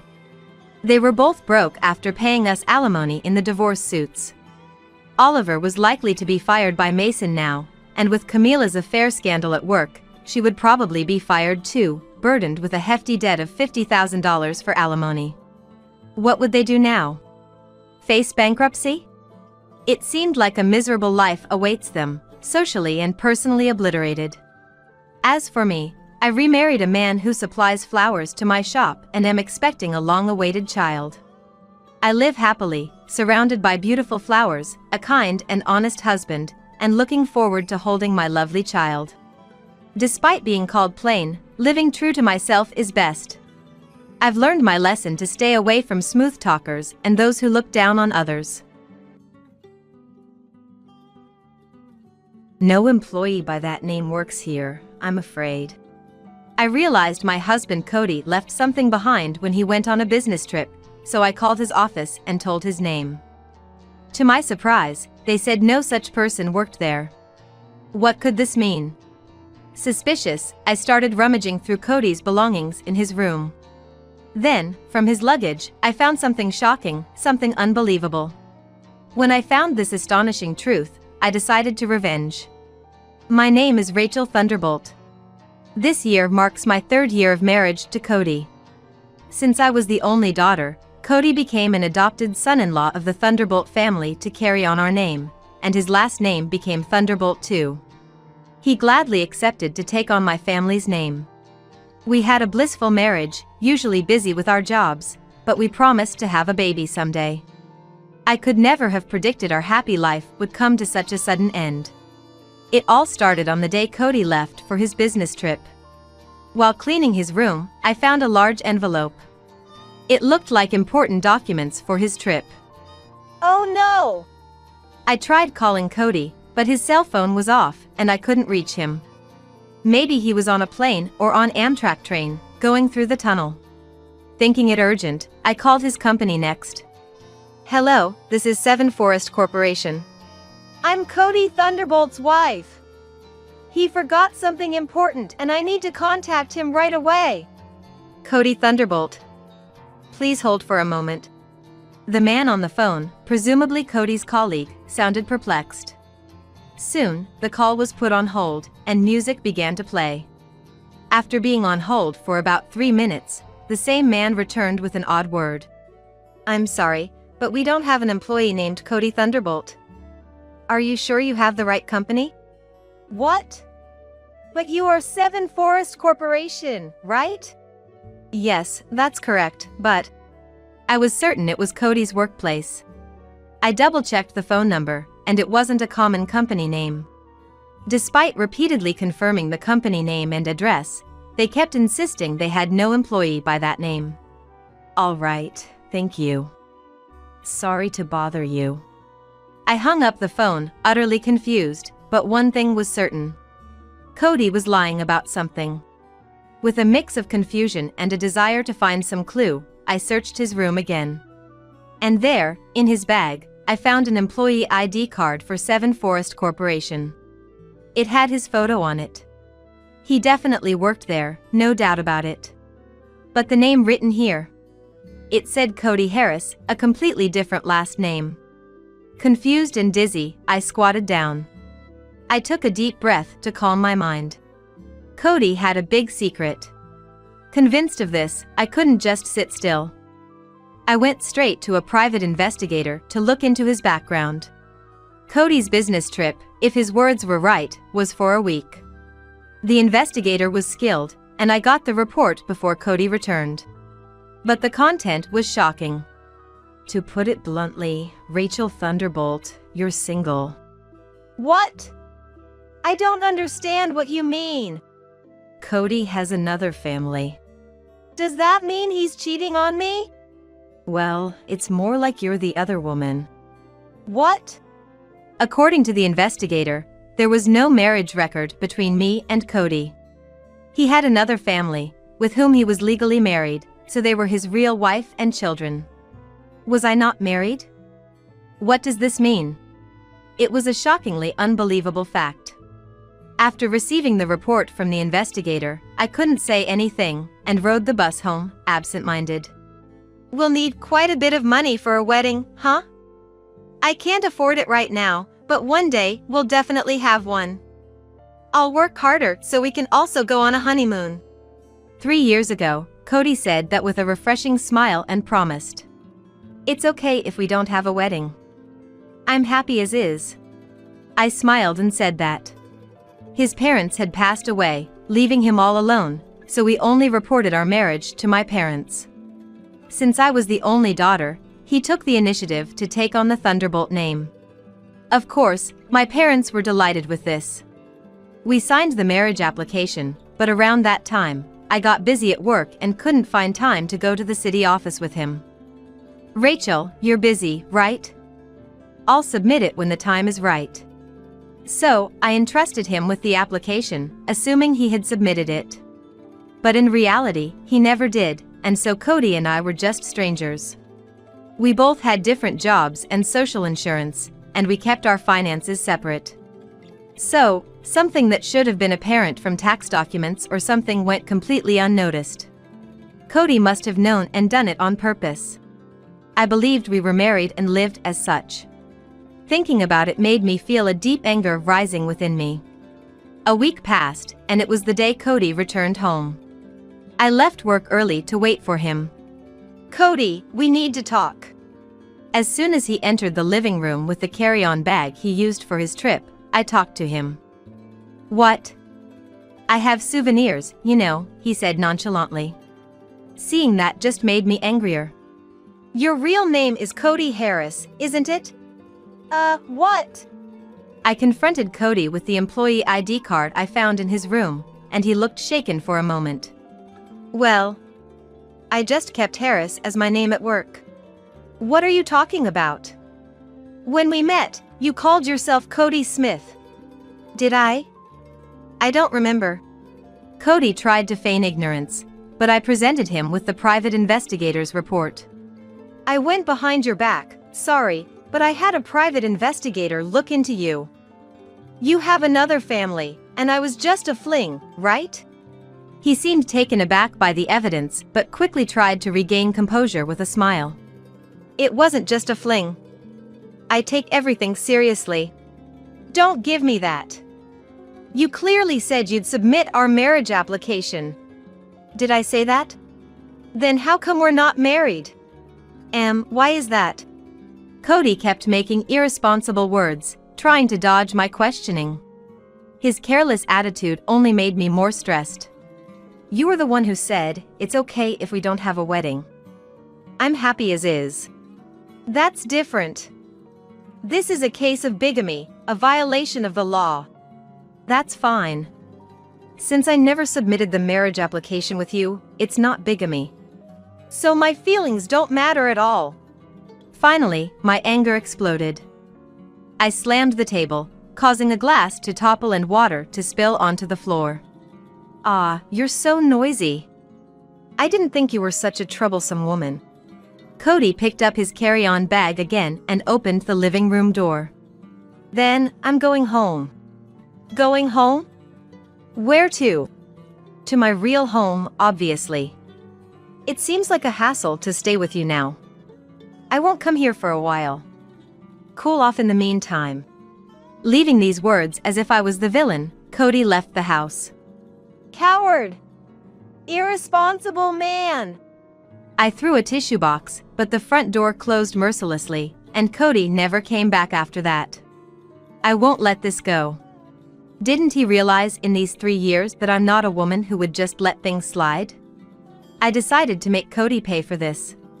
The next day, I called Misty Harris, Cody's legal wife, whose number was in the investigator's report. A woman answered, and I could hear a boy's voice in the background. "Hello, are you Misty Harris, Cody's wife?" Yes, I am. "My name is Rachel Thunderbolt. I've been, well acquainted with Cody." Unsure how to start, my words trailed off, and Misty sounded very puzzled. I briefly explained the situation and arranged to meet her in person soon. At a coffee shop, as soon as we met, Misty glared at me with disdain. "You have the nerve to show up after messing with someone else's husband." "Wait, please.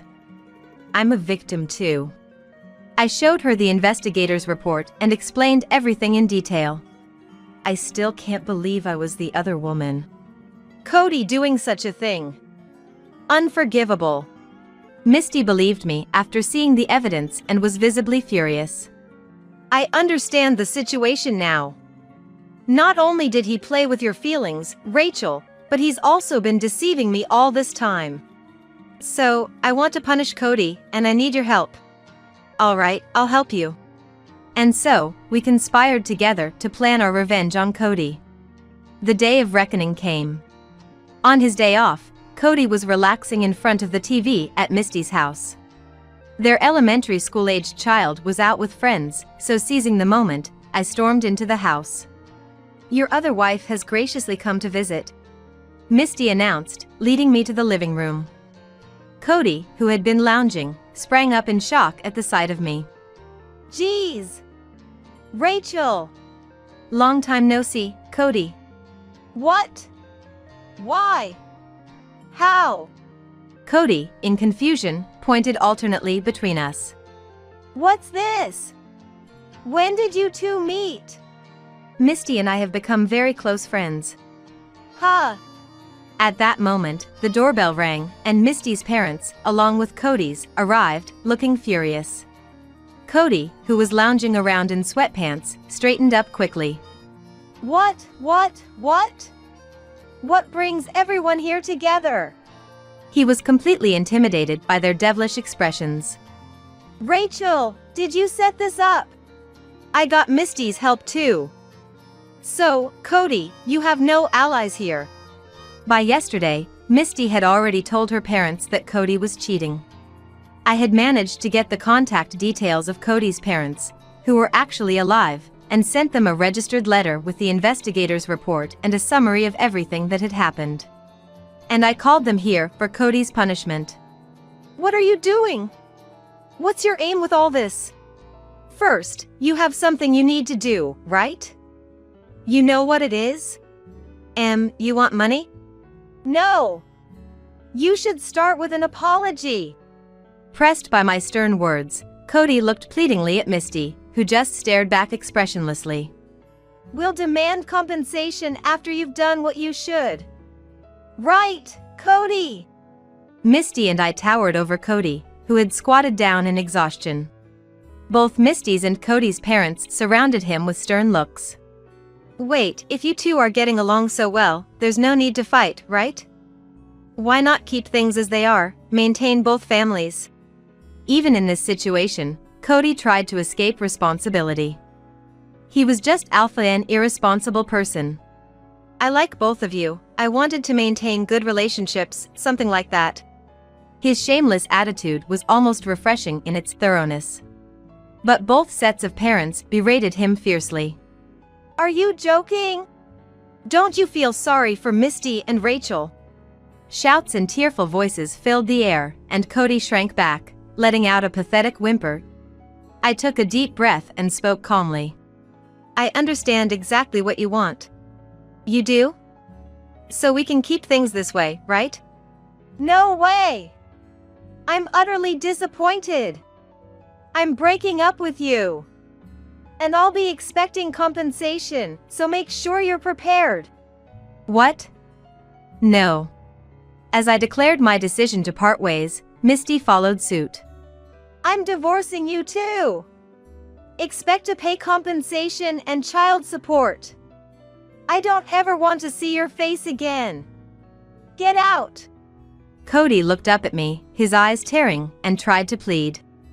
Before I say, don't think of coming back to my place. I won't let you in. I'll apologize properly. Let's submit our marriage application this time, right? Let's get married. Don't be ridiculous. I never want to see you again. Goodbye. Cody was disowned by his parents then and there, losing his last refuge. He was ousted from Misty's house by everyone present and stood dazed outside the gate. That was the anticlimactic end of our relationship. Now, for the epilogue. Cody, having to pay us compensation and losing everything, stayed at cheap hotels and internet cafes. But after my call to his company about his business trip raised suspicion, his boss confronted him, and his double life was exposed. The whole company found out through the colleague who took the call, so Cody quit his job, fleeing in shame. True to his irresponsible nature, he ran away just because he felt uncomfortable, despite having no money. Eventually, Cody ran out of money and became homeless, as I heard. As for me, I ended my relationship with Cody, but the emotional scars of spending 3 years as the other woman didn't heal easily. I buried myself in work to forget, leading to a life consumed by my job. A male colleague, concerned about me, asked, "Is something wrong?" and we started going out for drinks together. While venting over drinks, I found myself crying, but he just silently supported me. Having lost trust in people, I began to feel that maybe I could trust this man, and we started dating. I'm experiencing a modest happiness now. Someday, I'm sure I'll find true happiness. Stop leeching off me, you useless thing. For over 20 years, I believed I had devoted myself to my husband, Thomas. Yet, this is what Thomas really thought of me. I wasn't leeching off him. I was merely devoted to him. But I can't put these thoughts into words. As my strength drains away, Thomas continues. Now that Richard is a working adult, you've got no reason to leech off me, right? But... Quiet. I don't want to hear your excuses. Thomas raises his voice. Oh, I can't do this anymore. My feelings will never reach him. At that moment, I hear something snap inside me. It's the sound of the thread of love that connected our hearts, breaking. At the same time, my feelings for him begin to fade. We were husband and wife until just now, but now he feels like a stranger. He had been using me from the start. He never loved me. Otherwise, he wouldn't blatantly cheat and try to kick me out. I don't care what happens to such a man. No, I must bring him down thoroughly. With my mind made up, I lift my face and stare intently at him. My name is Elizabeth. I'm a 50-year-old housewife, married to Thomas for 25 years. Our son Richard, born a few years into our marriage, graduated from college and started working this year. Now my childrearing days have come to an end, I can finally do what I want. That's what I'm thinking now. But there's one problem. It's my relationship with Thomas. He is neither a good husband nor a good father. In fact, it's hard to find anything good about him. He cheats, and he doesn't properly contribute to the household expenses. Please, at least bring in enough for the living expenses. Huh? Don't get cocky when you're living off me. That's always his response. Maybe it's hopeless. Should I consider divorce? Lately, I've been thinking about it more and more. But I can't easily bring myself to mention divorce. The truth is, his father, Joseph, who is currently hospitalized and in poor health, entrusted Thomas to my care. I have to be grateful to Joseph and bear it as long as I can. His words can't be ignored. But the desire to divorce is strong. Caught between these conflicting emotions, I find myself reminiscing about happier times before our marriage. The trigger for that past happiness was a misfortune that befell my father, David. My family runs a small eatery. My father was in charge of cooking, and my mother served the customers. Needless to say, the food was delicious. But my father was incredibly bad at business. His dream was to feed delicious food to the customers. As many people as possible. A noble idea, I think. But that was the only thing he focused on in running the eatery. So he doesn't really think about profitability. Profit didn't matter as long as the customers were satisfied. That was his way of doing business. Obviously, it wasn't profitable. Consequently, our family finances were always tight. Nevertheless, as a child, I was proud to see the satisfied customers. So I never interfered with my father's business. However, during my college years, a crisis struck. The company supplying ingredients to our eatery went bankrupt due to unforeseen circumstances. We've already paid this month's bill. If this continues, we might have to close our restaurant. Our situation was already difficult. There was no extra money to spare. Seeing my parents so upset made me anxious, but as a college student, there wasn't much I could do. And it was unlikely that the bankrupt company could refund. Our only option seemed to be closing our eatery. That's when a regular customer of the eatery said, "Closing this eatery? It's too good for that. What a waste. But the company supplying us has gone bankrupt, and now we're in debt. Then let me help you personally, and you can revive the eatery with that." The regular, truly lending the money immediately to my father. "You've saved us. We'll definitely repay you. Don't worry about the money for now. Just keep making delicious meals." Saying that, the man left the shop. Afterward, my father started dealing with a larger food wholesaler, which offered ingredients at a cheaper rate. Fortune seemed to smile upon us, and our family's eatery was saved from bankruptcy. About a year later, I went with my father to return the money to that regular customer. While my father and the man talked, a young man approached me. "It seems you've borrowed money from my father." Listening to him, I learned that he was the son of the man who lent us money. His name is Thomas, and he works for his father's company. "You're beautiful. How about going out with me sometime?" "Me? Go out with you? Why not?" Think of it as a way to say thanks for the loan. It's true that we were helped by the loan. But my father had already properly thanked him. I don't feel obliged to go that far, but as I thought this, Thomas whispered to me, "The daughter of an eatery owner is ungrateful." I could spread that around, you know. But that's... I couldn't talk back. Even if he did spread rumors, I don't think it would harm me. But it could trouble my father. And what would the customers think? With these thoughts, I couldn't refuse his offer. I don't like it, but I'll tolerate it this once. With that thought, I went out with him. But it turned out to be more fun than I expected. He was interesting to talk to, and he knew lots of places to go. The restaurants he chose were all tastefully picked. Despite my initial bad impression, he might be a good person after all. Maybe it was wrong to think that way. I soon found myself being asked out by him. "I have fun when I'm with you." "I have fun too. It is my first time that I can think about marrying. If that was to you who are serious and good girl." Swayed by his simple words, I started a relationship with him, considering marriage. After that, he continued to guide me in various ways. Eventually, a few years later, I found myself married to him. Of course, I never thought at the beginning of our marriage that it was all a trap by him. He seemed genuinely kind, and I felt loved by him. But it was all a lie. As soon as we got married, his attitude changed drastically. "Here, this is my salary for the month. Manage it well." I opened the envelope he handed me. It was a salary statement. The salary itself was transferred to the bank, so it wasn't strange to receive only the statement. What struck me as odd was that the statement was handwritten. Nowadays, it's almost unheard of. But when I got married, 25 years ago, it was a time when personal computers were just becoming widespread, so a handwritten statement wasn't out of place. "There's over $1,000, so it should be enough, right?"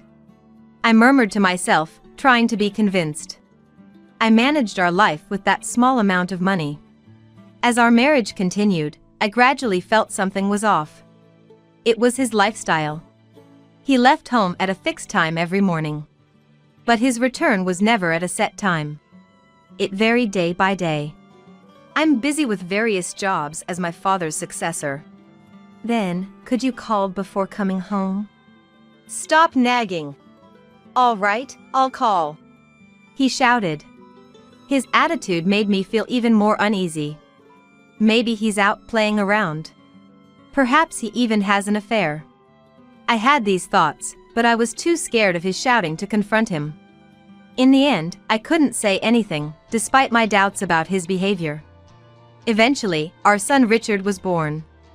I thought maybe he'd change a bit with a child. But he remained the same. Looking back, I think that's when I started considering divorce. Then, when Richard was about middle school age, I got a call from my mother while I was out shopping for dinner. What? Dad's in the hospital. It was news of my father's hospitalization. I rushed to the hospital. Mom's just exaggerating. My father laughed heartily. I felt relieved. But in that moment, I remembered something and my heart leaped. Oh no! I forgot to contact Thomas. By then, it was too late. My mobile phone was filled with countless calls from him. When I called back in a hurry, his displeased voice came through. Where are you? What are you doing? Hurry back and make my dinner. I'm sorry. My father. Huh?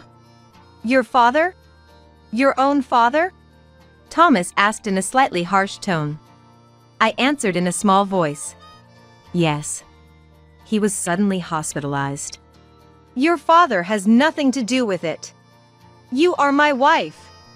I closed my eyes in fear at his shouting. I'm terrified of his loud voice. But I couldn't just let it go without responding. I braced myself and retorted. Isn't it natural to worry about one's father? That should be okay, right? Shut up. Don't talk back to me. No, I will say this. You would rush to your own father's side, wouldn't you? When I asked this, he suddenly fell silent. Putting himself in my shoes must have struck a chord. I thought so, but his reply was beyond my imagination. Huh? Even if my father was hospitalized, I'd ignore it. After all, I wouldn't be troubled if he wasn't around. I was speechless. This has to be a lie. That's what I thought, but I couldn't deny it. After much hesitation, I had said this to him. I'm not like you. Sorry, but eat out tonight. That was all I could say, my maximum effort. I hung up the phone, still in a daze. Since that incident, I truly couldn't believe him anymore. It was then that I finally realized that the happy times before our marriage were all an illusion. Ah, I see. He wanted a housekeeper, not a wife. Saying it out loud made me sad. But I couldn't just stay sad. That's right. If I'm going to divorce, I need to prepare. I started to prepare for the divorce. And then, a few years passed. This time, Thomas's father, Joseph, was hospitalized. And his condition was quite serious. He might not be able to leave the hospital, the doctor had said. I relayed Joseph's condition to Thomas. But Thomas remained unbothered. Does it mean it'll cost money? It's not the time to worry about money, don't you understand? I get it. I'll talk to my brother. Thomas contacted his brother James. James is married but doesn't have children. So Thomas suggested to James that he might be able to bear the hospital expenses. Can you pay for it? We have Richard and Elizabeth, and it's tough for us. He spoke as if it was someone else's problem. It reminded me of the time my father was hospitalized. It seemed he really didn't care about Joseph. I couldn't take it anymore. Enough. I'll figure something out and pay for Joseph's hospital bills. Don't forget what you just said. Thomas shouted. I nodded firmly. In the end, my words triggered us taking on the burden of Joseph's hospital expenses. Also, due to his illness, Joseph stepped down from his position as the president. And Thomas took over as the president. Regardless, Thomas didn't like that I had spoken up. Since then, he blatantly stopped coming home. Even when discussing Richard's future plans. Thomas ignored my calls and didn't return home. Dad's not coming home again today. I'm sorry, Richard. I'm causing you trouble. It's okay, I don't care about Dad. But I want to go to a university in Boston. That's right. Don't worry about the tuition, I'll manage it somehow. Soon after, Richard's enrollment in a Boston university was confirmed. Naturally, Thomas didn't see Richard off. Once Richard moved to Boston, the house suddenly became quiet. By then, Thomas was only coming home about once a week. There's also Joseph's hospital fees. Could you transfer a bit more? Huh? I've already transferred over half of my salary. It should be enough for you alone. The amount Thomas transferred was just a little money. Clearly, it was only a fraction of his salary. Saying over half was definitely a lie. I knew that. But I didn't have the energy to complain. Years passed, and I received news that Richard had found a job. Richard has got a job now. It's probably a good time to talk about divorce. In these years, I had prepared for the divorce. It was just a matter of timing. When and where should I say it to avoid any trouble? Such thoughts constantly occupied my mind. It's not even about not wanting to cause a scene. I laughed at myself sarcastically. Then one day, I had been to visit Joseph. After chatting with Joseph as usual, I returned home. Reaching the entrance, I was startled. For some reason, the front door was unlocked. Could it be a burglar? Tentatively, I peeked inside the house. Then I heard the sound of the TV and Thomas's laughter coming from the living room. So Thomas was home. Relieved, I entered the living room. There, Thomas was watching TV, laughing loudly. You were home. Yeah, I thought I'd tidy up the house a bit. Tidy up? His words made me look around. On closer inspection, some items in the room were missing. Wait, it looks like some things are missing. Yeah, I threw them out. Your stuff. Threw out? My things? Shocked, I hurried back to my room. The room was empty. No computer, no TV, not even my favorite cup. Even the bed was gone. What's the meaning of this? I don't need them anymore, so I threw them out. Don't need them? What am I supposed to do now? I shouted, and Thomas frowned. Then he looked away and sighed. I guess. I'm tired of supporting you. What are you saying? I'm your wife. I retorted, and Thomas seemed irritated. He suddenly raised his voice. Do I have to spell it out? Stop leeching off me, you useless thing. For over 20 years, I believed I had devoted myself to my husband, Thomas. Yet, this is what Thomas really thought of me. I wasn't leeching off him. I was merely devoted to him. But I can't put these thoughts into words. As my strength drains away, he continues. Now that Richard is a working adult, you've got no reason to leech off me, right? But... Quiet! I don't want to hear your excuses. He raises his voice. Oh, I can't do this anymore. My feelings will never reach him. At that moment, I hear something snap inside me. It's the sound of the thread of love that connected our hearts, breaking. At the same time, my feelings for him begin to fade.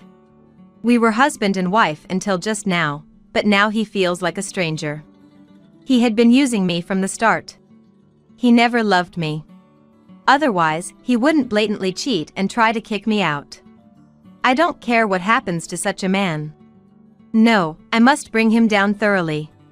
With my mind made up, I lift my face and stare intently at him. What? Got a complaint? None. If you want me out, then I'll leave as you wish. I slammed the living room door shut, heading to my room. But there was nothing of mine left. Don't bother looking. I had the garbage collectors take everything away. Which company did you use? The flyer is right there. That's the one. I picked up the collector's flyer from the floor. As I called the number, I told him. I'll make sure you regret this. Saying that, I left the house. Soon the call connected. I explained the situation, and they understood immediately. Apparently, they had sensed something off about his behavior. The garbage collectors had kept everything as it was when they picked it up. I'll be there shortly. Thank you. I thanked them politely and hung up. Afterward, I visited the collector's location. I expressed my gratitude and had them move my belongings to a newly rented storage unit.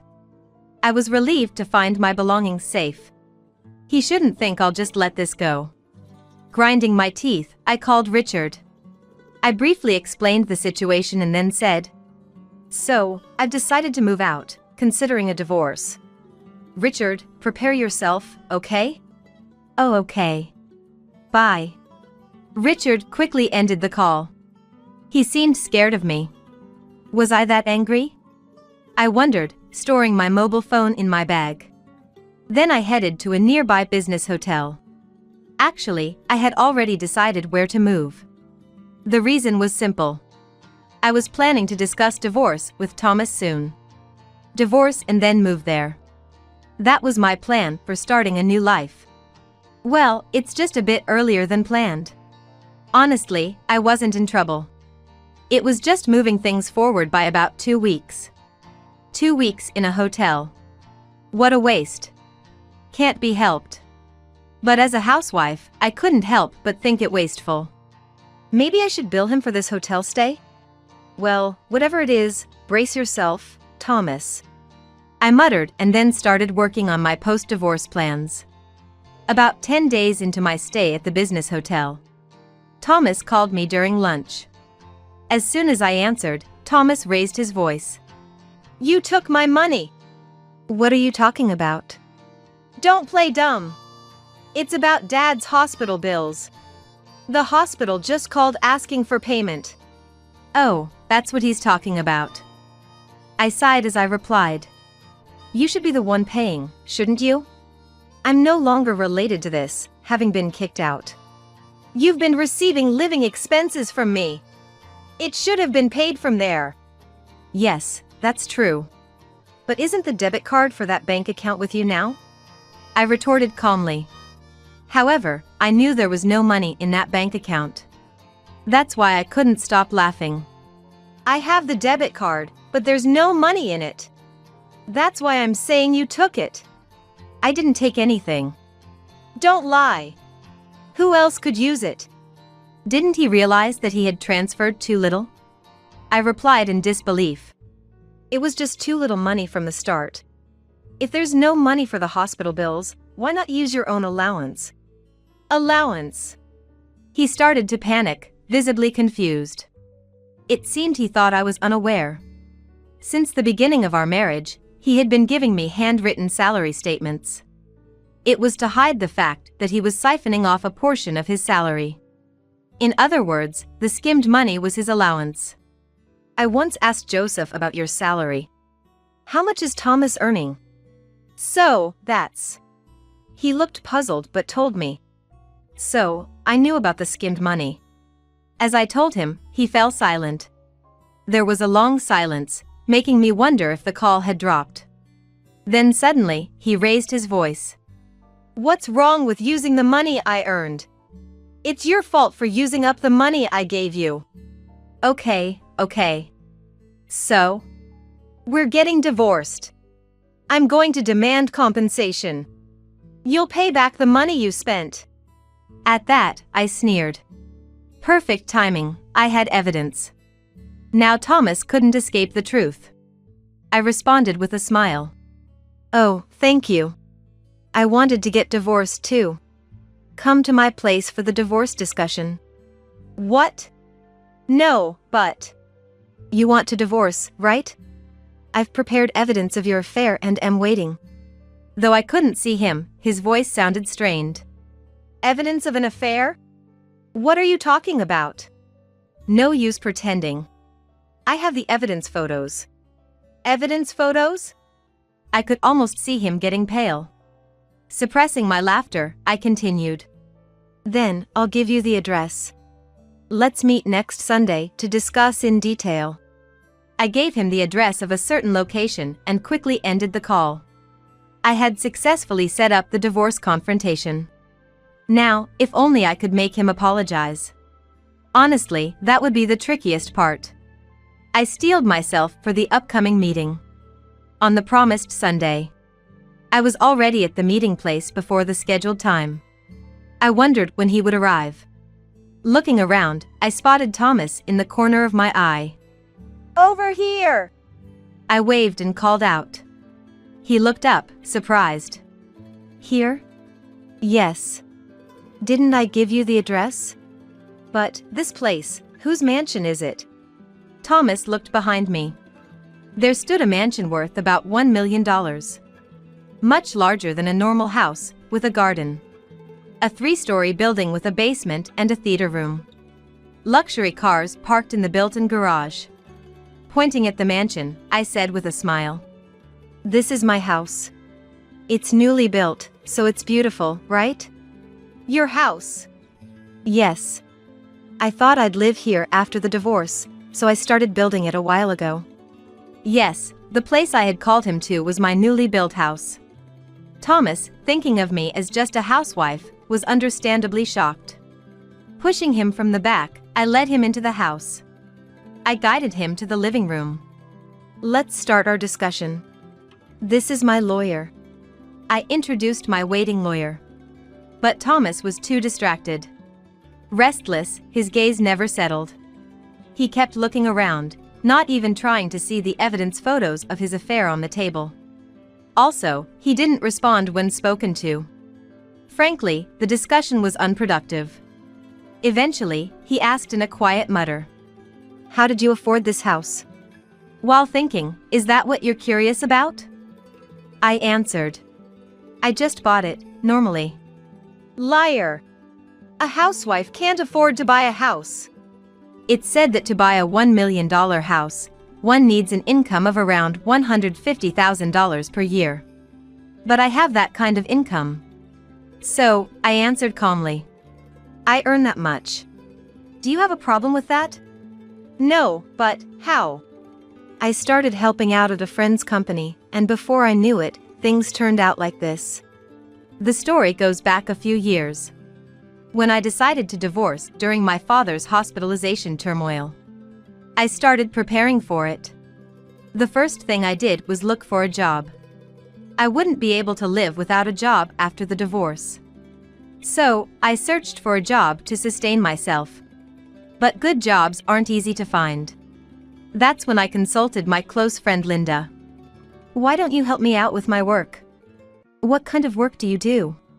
Aquaculture on land. Land-based aquaculture involves artificially creating facilities like pools for farming. There are downsides, of course, but it prevents ocean pollution. It's an eco-friendly type of farming. Linda's father started it, and now Linda had taken over. So, you had been working there? Thomas asked tentatively. After I started helping, the business began to thrive. I was mainly involved in negotiations and administrative work. Linda was grateful for my help, and eventually, I was promoted to an executive position. It was all coincidental, but I believe luck is part of one's capabilities. Hearing my story, he looked dejected. Then, after a moment of thought, he suddenly looked up. Okay.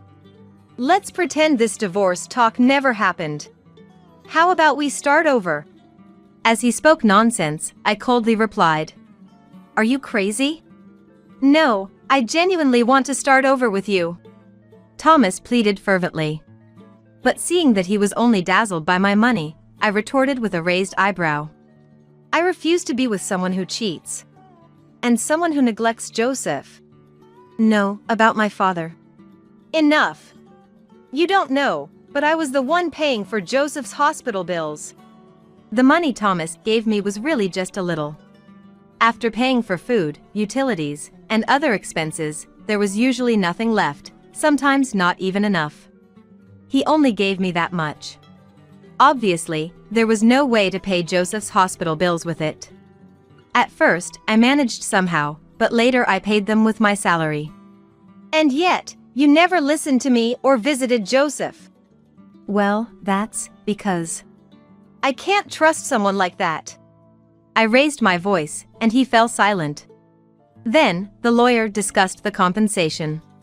Thomas couldn't say anything. He just kept his head down until the end. Eventually, prompted by the lawyer, Thomas signed the divorce papers.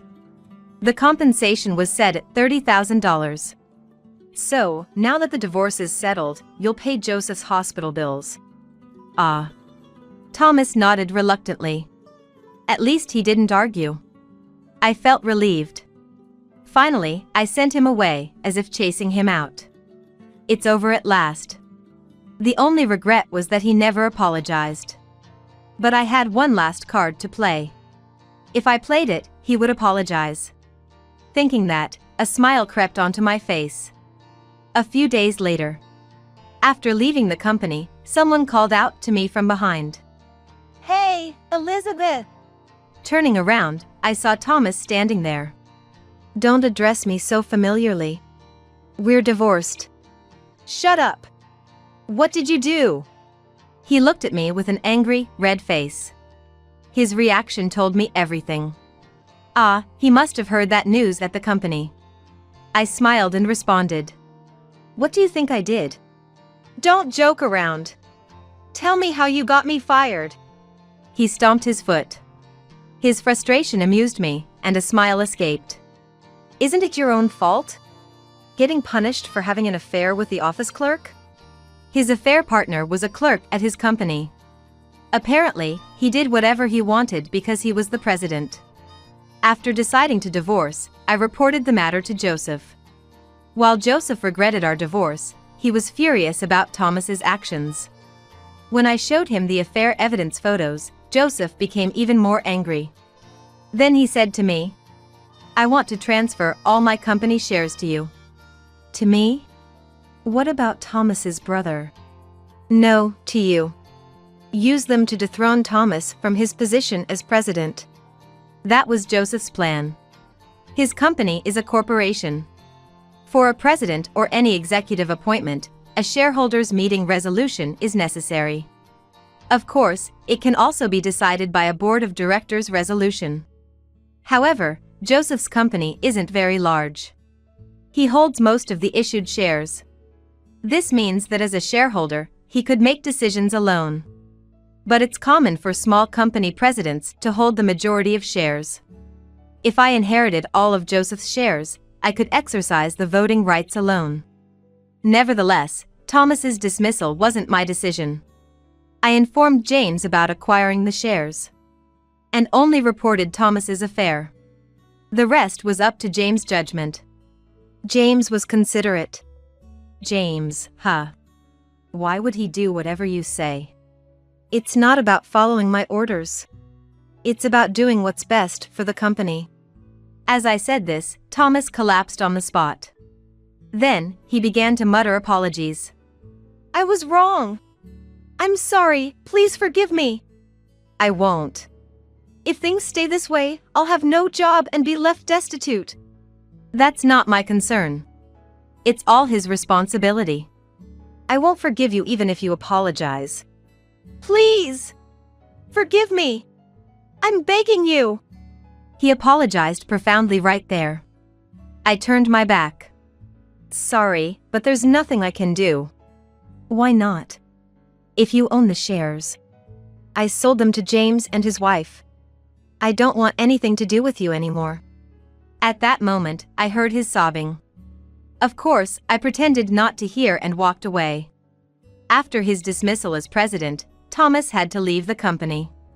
He might have stayed if he had been an employee or a working director. But Thomas was arrogant, having joined the company through Joseph's referral. I refused to be an employee. He even said that. So, when he was dismissed, he was kicked out immediately.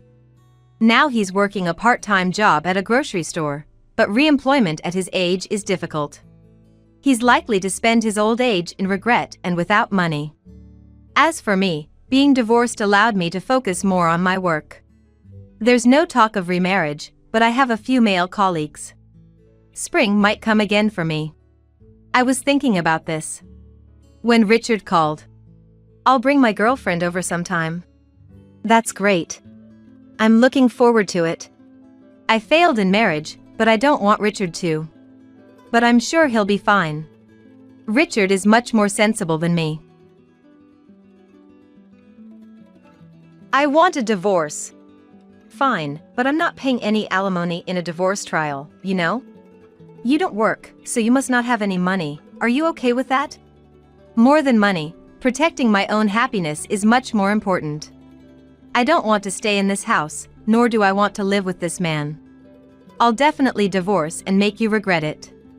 My name is Carolina.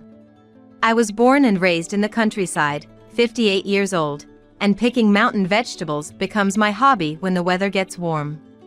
I love the peaceful countryside air, but there was a time in my life when I resented being from the countryside. Back then, I was in my 20s. After graduating high school, I got a job at a local department store, a position only offered to top students. I believe I lived a more glamorous life than others my age. Then one day, my boss said, "A VIP customer is coming." And I was assigned to assist a certain individual. That was my husband, Louis. Louis's family had produced a member of parliament, and even though Louis's direct family wasn't in politics, they were a well-known local business family. As the eldest son, Louis was set to inherit the family business and had significant influence locally. However, in the larger scope, their business was just one of many competitors. In the city, they would probably be overshadowed. Yet, in our area, Louis was something like a local king. But it was this assignment in the store that led to Louis taking a fancy to me.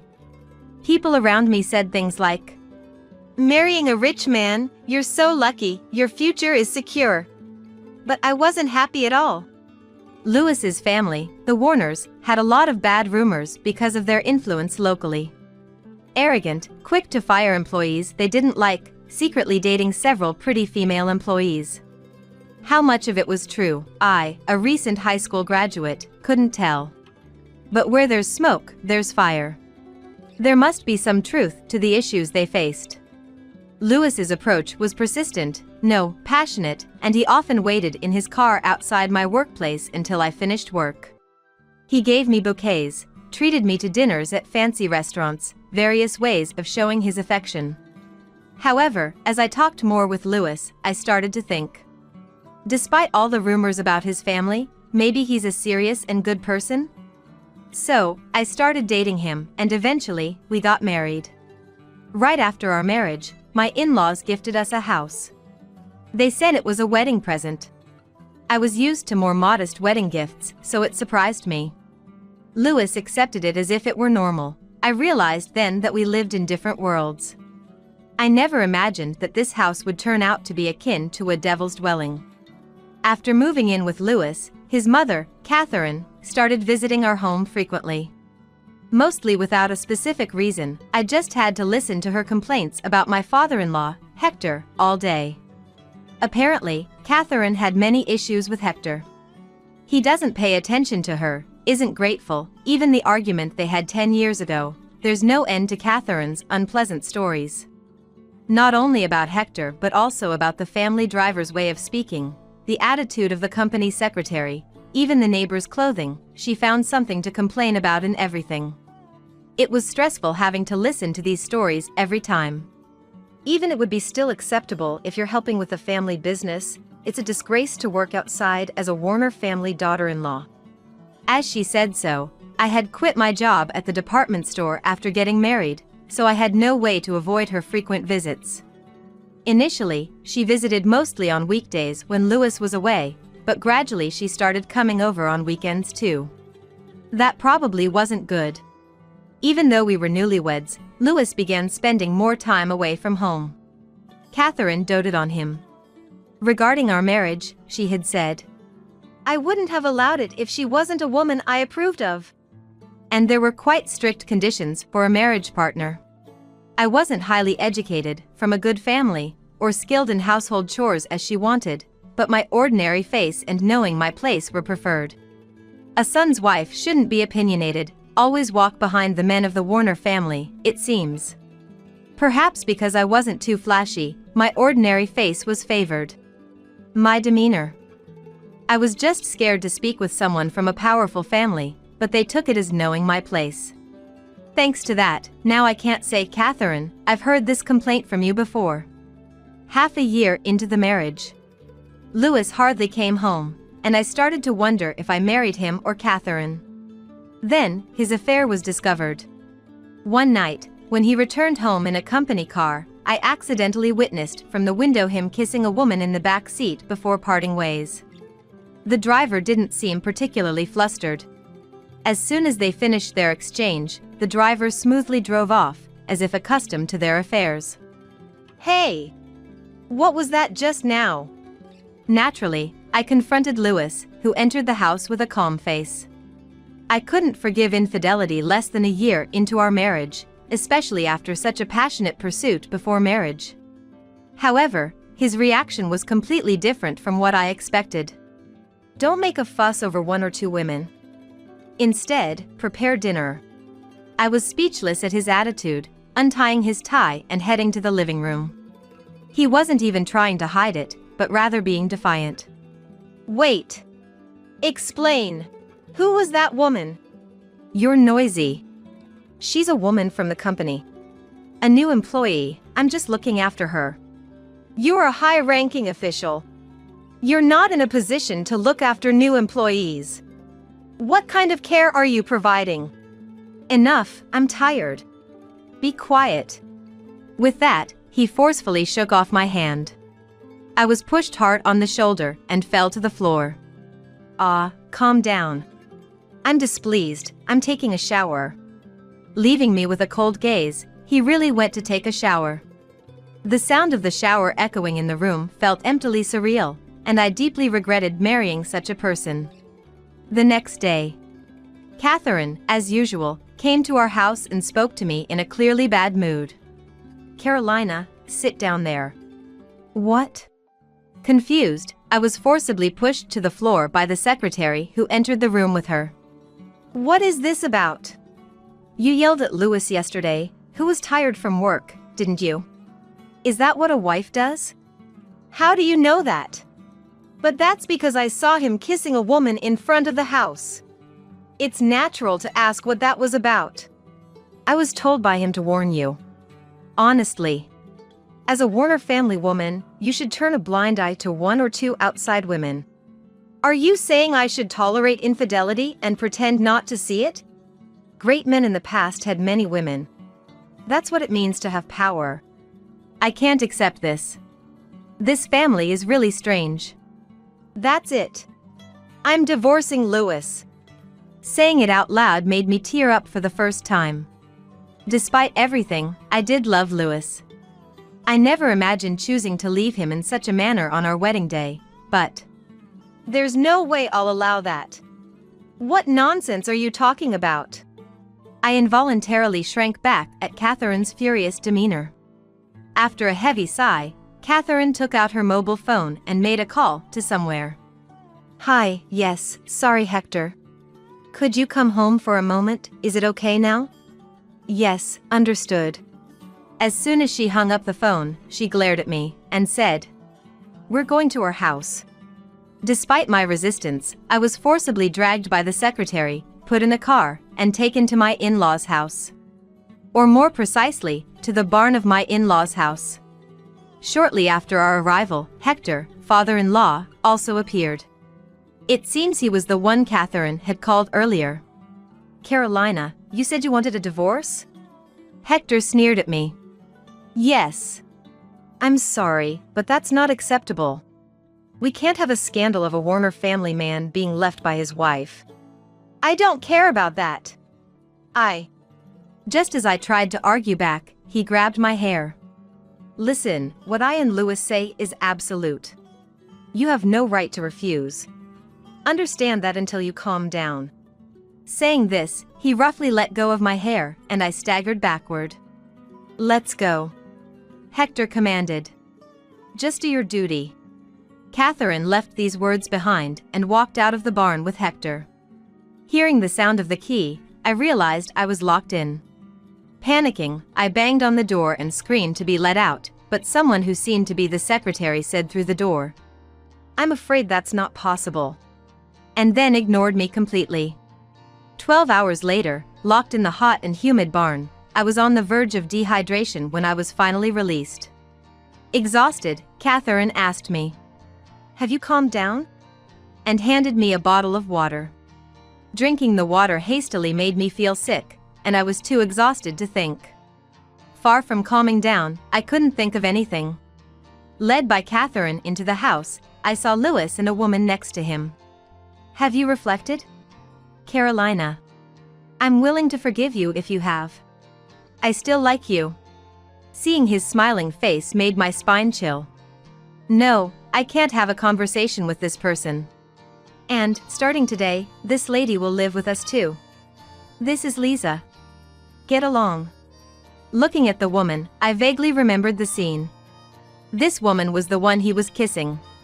What are you thinking? Why do I have to live with your affair partner? Hey, are you saying you have a problem with that? Of course I do. This is weird, this house is wrong, not just you, Catherine and Hector too, everyone. The atmosphere in the room froze with my words. But I didn't think I was wrong at all. How dare you? To disrespect not just Louis but Hector too. Catherine's anger was calmed by Louis saying, "It's okay. You said you wanted a divorce? Do you know what will happen to you and your family if you divorce?" His cold gaze met my defiant stare. "I'll take you up on that, let's get divorced." "Fine, but I won't pay any alimony in a divorce trial, you know? You don't work, so you must not have any money. Are you okay with that?" Louis smiled creepily. He thinks threatening me with money will make me return. It must have always been like this. "Even so, please divorce me." As I answered, Louis sighed and instructed Lisa. "Take the paper in the back right of that drawer." Lisa stood up, took a paper from the drawer as instructed, and handed it to him. "Here. Dad said to threaten women with this when necessary. My part is already filled out. Use it as you like." The paper handed to me was a signed divorce application, just as he said. "Good, I'll proceed with this immediately and cut ties with this house. If you regret it, it's not my problem," he said, to which I replied firmly, "I won't regret it, I'm sure." Dragging my weakened body, I headed to the courthouse. Wait.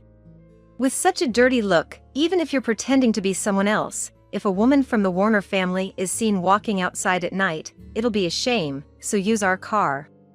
I'll provide a driver for you. Hector's words made me visibly frown. Are they planning to lock me in the car and take me somewhere? Then, at that moment, the secretary, Casey, "I'll do it," raised her hand to volunteer. She had been accompanying me on shopping trips ever since I got married. He then ordered Casey, "Then you go." Trusting Casey, I got into the car and submitted the divorce papers. 2 weeks later, I received an unexpected call from Louis. The first thing, he shouted, "Don't mess around." "What's the matter?" All of a sudden. "Don't play dumb. You're the culprit. Because of you, we're losing business partners. What are you going to do about it?" That's exactly what I wanted. I'm glad to hear that. Irritated by my laughter. "I'll destroy your family's home," shouted Louis. Actually, when I submitted the divorce papers. "Please use this." Casey handed me a pen in the car. Inside it was footage of me being lectured by Catherine about Louis's infidelity, being forcibly taken to the car by a male secretary, and then locked in the barn. It also included the moment Louis said he wanted to live with his mistress. Casey's sister was almost forced to become Hector's mistress and was fired from the group company when she refused. Casey and her sister had different last names due to their parents' divorce, so no one realized they were sisters. She had been waiting for a chance for revenge. Always carrying a pen-shaped mini-camera in her breast pocket just in case. "Your treatment by Carolina was too harsh. I like you because you're kind and always thank the secretary. This should keep your family safe. Feel free to use it as you wish. Please take it with you," she said, entrusting me with the data. With this perfect material, I contacted a friend who worked at a publishing house to expose the reality of that house. I had planned to do this after the divorce anyway, but I was thankful to have evidence of the terrible treatment I received. I sold the data to a magazine, and the ruthless reality of the family was spread not only in magazines and newspapers but also on social media. Considering they were a family that had produced a member of parliament, even though they weren't a major corporate representative, the scandalous nature of the story attracted public attention as expected. Basically, you exposing dad and mom's affair. What do you want to do? I'm exposing all the misdeeds of your family. If there's any power left in your family, I would have been completely destroyed along with my family, right? I just took up arms to protect my family. Got a problem with that? I had heard from Catherine's complaints every day that she actually has a lover. Initially, it started with Hector's infidelity, and as revenge, Catherine also cheated. Catherine, at 68 years old, had a lover in his 20s. She was quite smitten, apparently showering him with gifts. Catherine said, "If it weren't for the ties to this house, we would have been married long ago." But frankly, to the lover, Catherine was probably just a wallet. Catherine's history of affairs wasn't just with this man. Apparently, there were many others in the past. While she claimed it was revenge against Hector, Catherine seemed to enjoy it just as much. It was mutual. Because of you, Dad is even saying he'll divorce Mom. It's your fault. I thought Warner family members weren't allowed to divorce. If your dad can't endure it anymore and easily changes his opinion, that's pretty small-minded. Shut up. The person who caused this shouldn't be acting so high and mighty. The cause, don't make me laugh. It's your parents who messed up with their constant affairs, and you for cheating, leading to our divorce. What will you do if this house falls apart? I'm the only one inheriting this house and company. If it continues like this, I'll lose everything. Louis's voice gradually turned to tears. It's his fault, so I wish he wouldn't cry so pathetically. Duh. If you care so much about your family and company, why not just pull yourself together and rebuild them if they collapse? Don't you have any thoughts of starting over? It's unattractive to be unable to do anything unless you're at an advantage from the start. Shut up. A commoner like you couldn't possibly understand what it feels like for me, who has been burdened with the expectations of being an heir since childhood, to have my promised future taken away. Do you really think you were the only one expected to be an heir? Of course. Well, yes, you're the only decent son. What do you mean? I'm an only child, you know that. No, you have an older half-brother with a different father. What? Don't lie. What are you talking about? After our divorce, I hired a private detective who was an acquaintance of my parents. Your family is so well known that I didn't even need a detective to find all sorts of information. An older brother for me? Don't joke. I've never heard such a thing. As he was infuriated, I patiently explained to him about the existence of his brother. But it's true. Your family's former housekeeper, Joanne, you know her, right? Hector had a child with her. He was speechless at my words. Joanne, she. He was clearly interested in the familiar name I mentioned over the phone. Well, he never acknowledged the child legally because my legal wife doesn't have children yet. Catherine, who was newly married at the time, was very against it. Catherine had you, but Hector preferred Joanne's child, whom he had first. He even told people he wanted that child to inherit the family business. Eventually, that didn't happen, and reluctantly you were born as the heir. Your family is like a drama, really. At this point, Louis whispered, "That can't be true," in a small voice. But unlike before, his tone conveyed that he didn't think my story was false. Now, here's the question. Huh? Louis reacted with an obviously displeased voice when I suddenly started joking. Who really carries the blood of the Warner family? What do you mean? You are the child of Catherine's affair. What? When she found out about Joanne's pregnancy, she got back at Hector by getting pregnant with a man who was a driver at the time. That child was you. That's impossible. It's true, Hector didn't notice, but my investigation found people who knew about Catherine and your real father at the time. No. That's a lie. I'm the only heir to this house. Otherwise, what was all my effort for? Louis wailed like a child throwing a tantrum. That's why the real heir is Joanne's child. Not a drop of Hector's blood in you. If you doubt it, do a DNA test yourself. Well, it will be interesting to see what you, a stranger by blood, will do with that irredeemable house from now on. Good luck, bye-bye. I couldn't hide my smile as I cheerfully said goodbye to him and hung up the phone. Louis must have been shocked, he stayed silent. Then, my leak sparked other magazines to talk about Louis's family scandal. It was revealed that Louis was not of the Warner blood, Hector's tax evasion, and Catherine's verbal abuse to the driver. My plan worked faster than I thought. Louis's family fell into decline, closing all their businesses. Locally known as the no-good family, they fled the town and dispersed, now living modestly. While the relatives live modestly, Louis struggles to find a job due to his widespread exposure in magazines. He tried to command his former subordinates to find him work, but no one listens to a powerless Louis. His actions ended up in magazines, leaving him unemployed. Hector and Catherine divorced, entangled in disputes over alimony from the divorce. It was an ugly family till the end. As for me, I asked to be rehired at the department store where I worked before marriage. After that, I focused on my career, advancing smoothly. When I reached a certain age, I attended a middle school reunion and met a classmate attending for the first time in his 40s. He was not good at socializing and a man of few words. But his unpretentiousness was exactly what I found appealing and trustworthy. Thanks to that, my second marriage is going very well. The first marriage was full of struggles, but because of that, I learned to be discerning. Being single for a while allowed me to meet my current husband.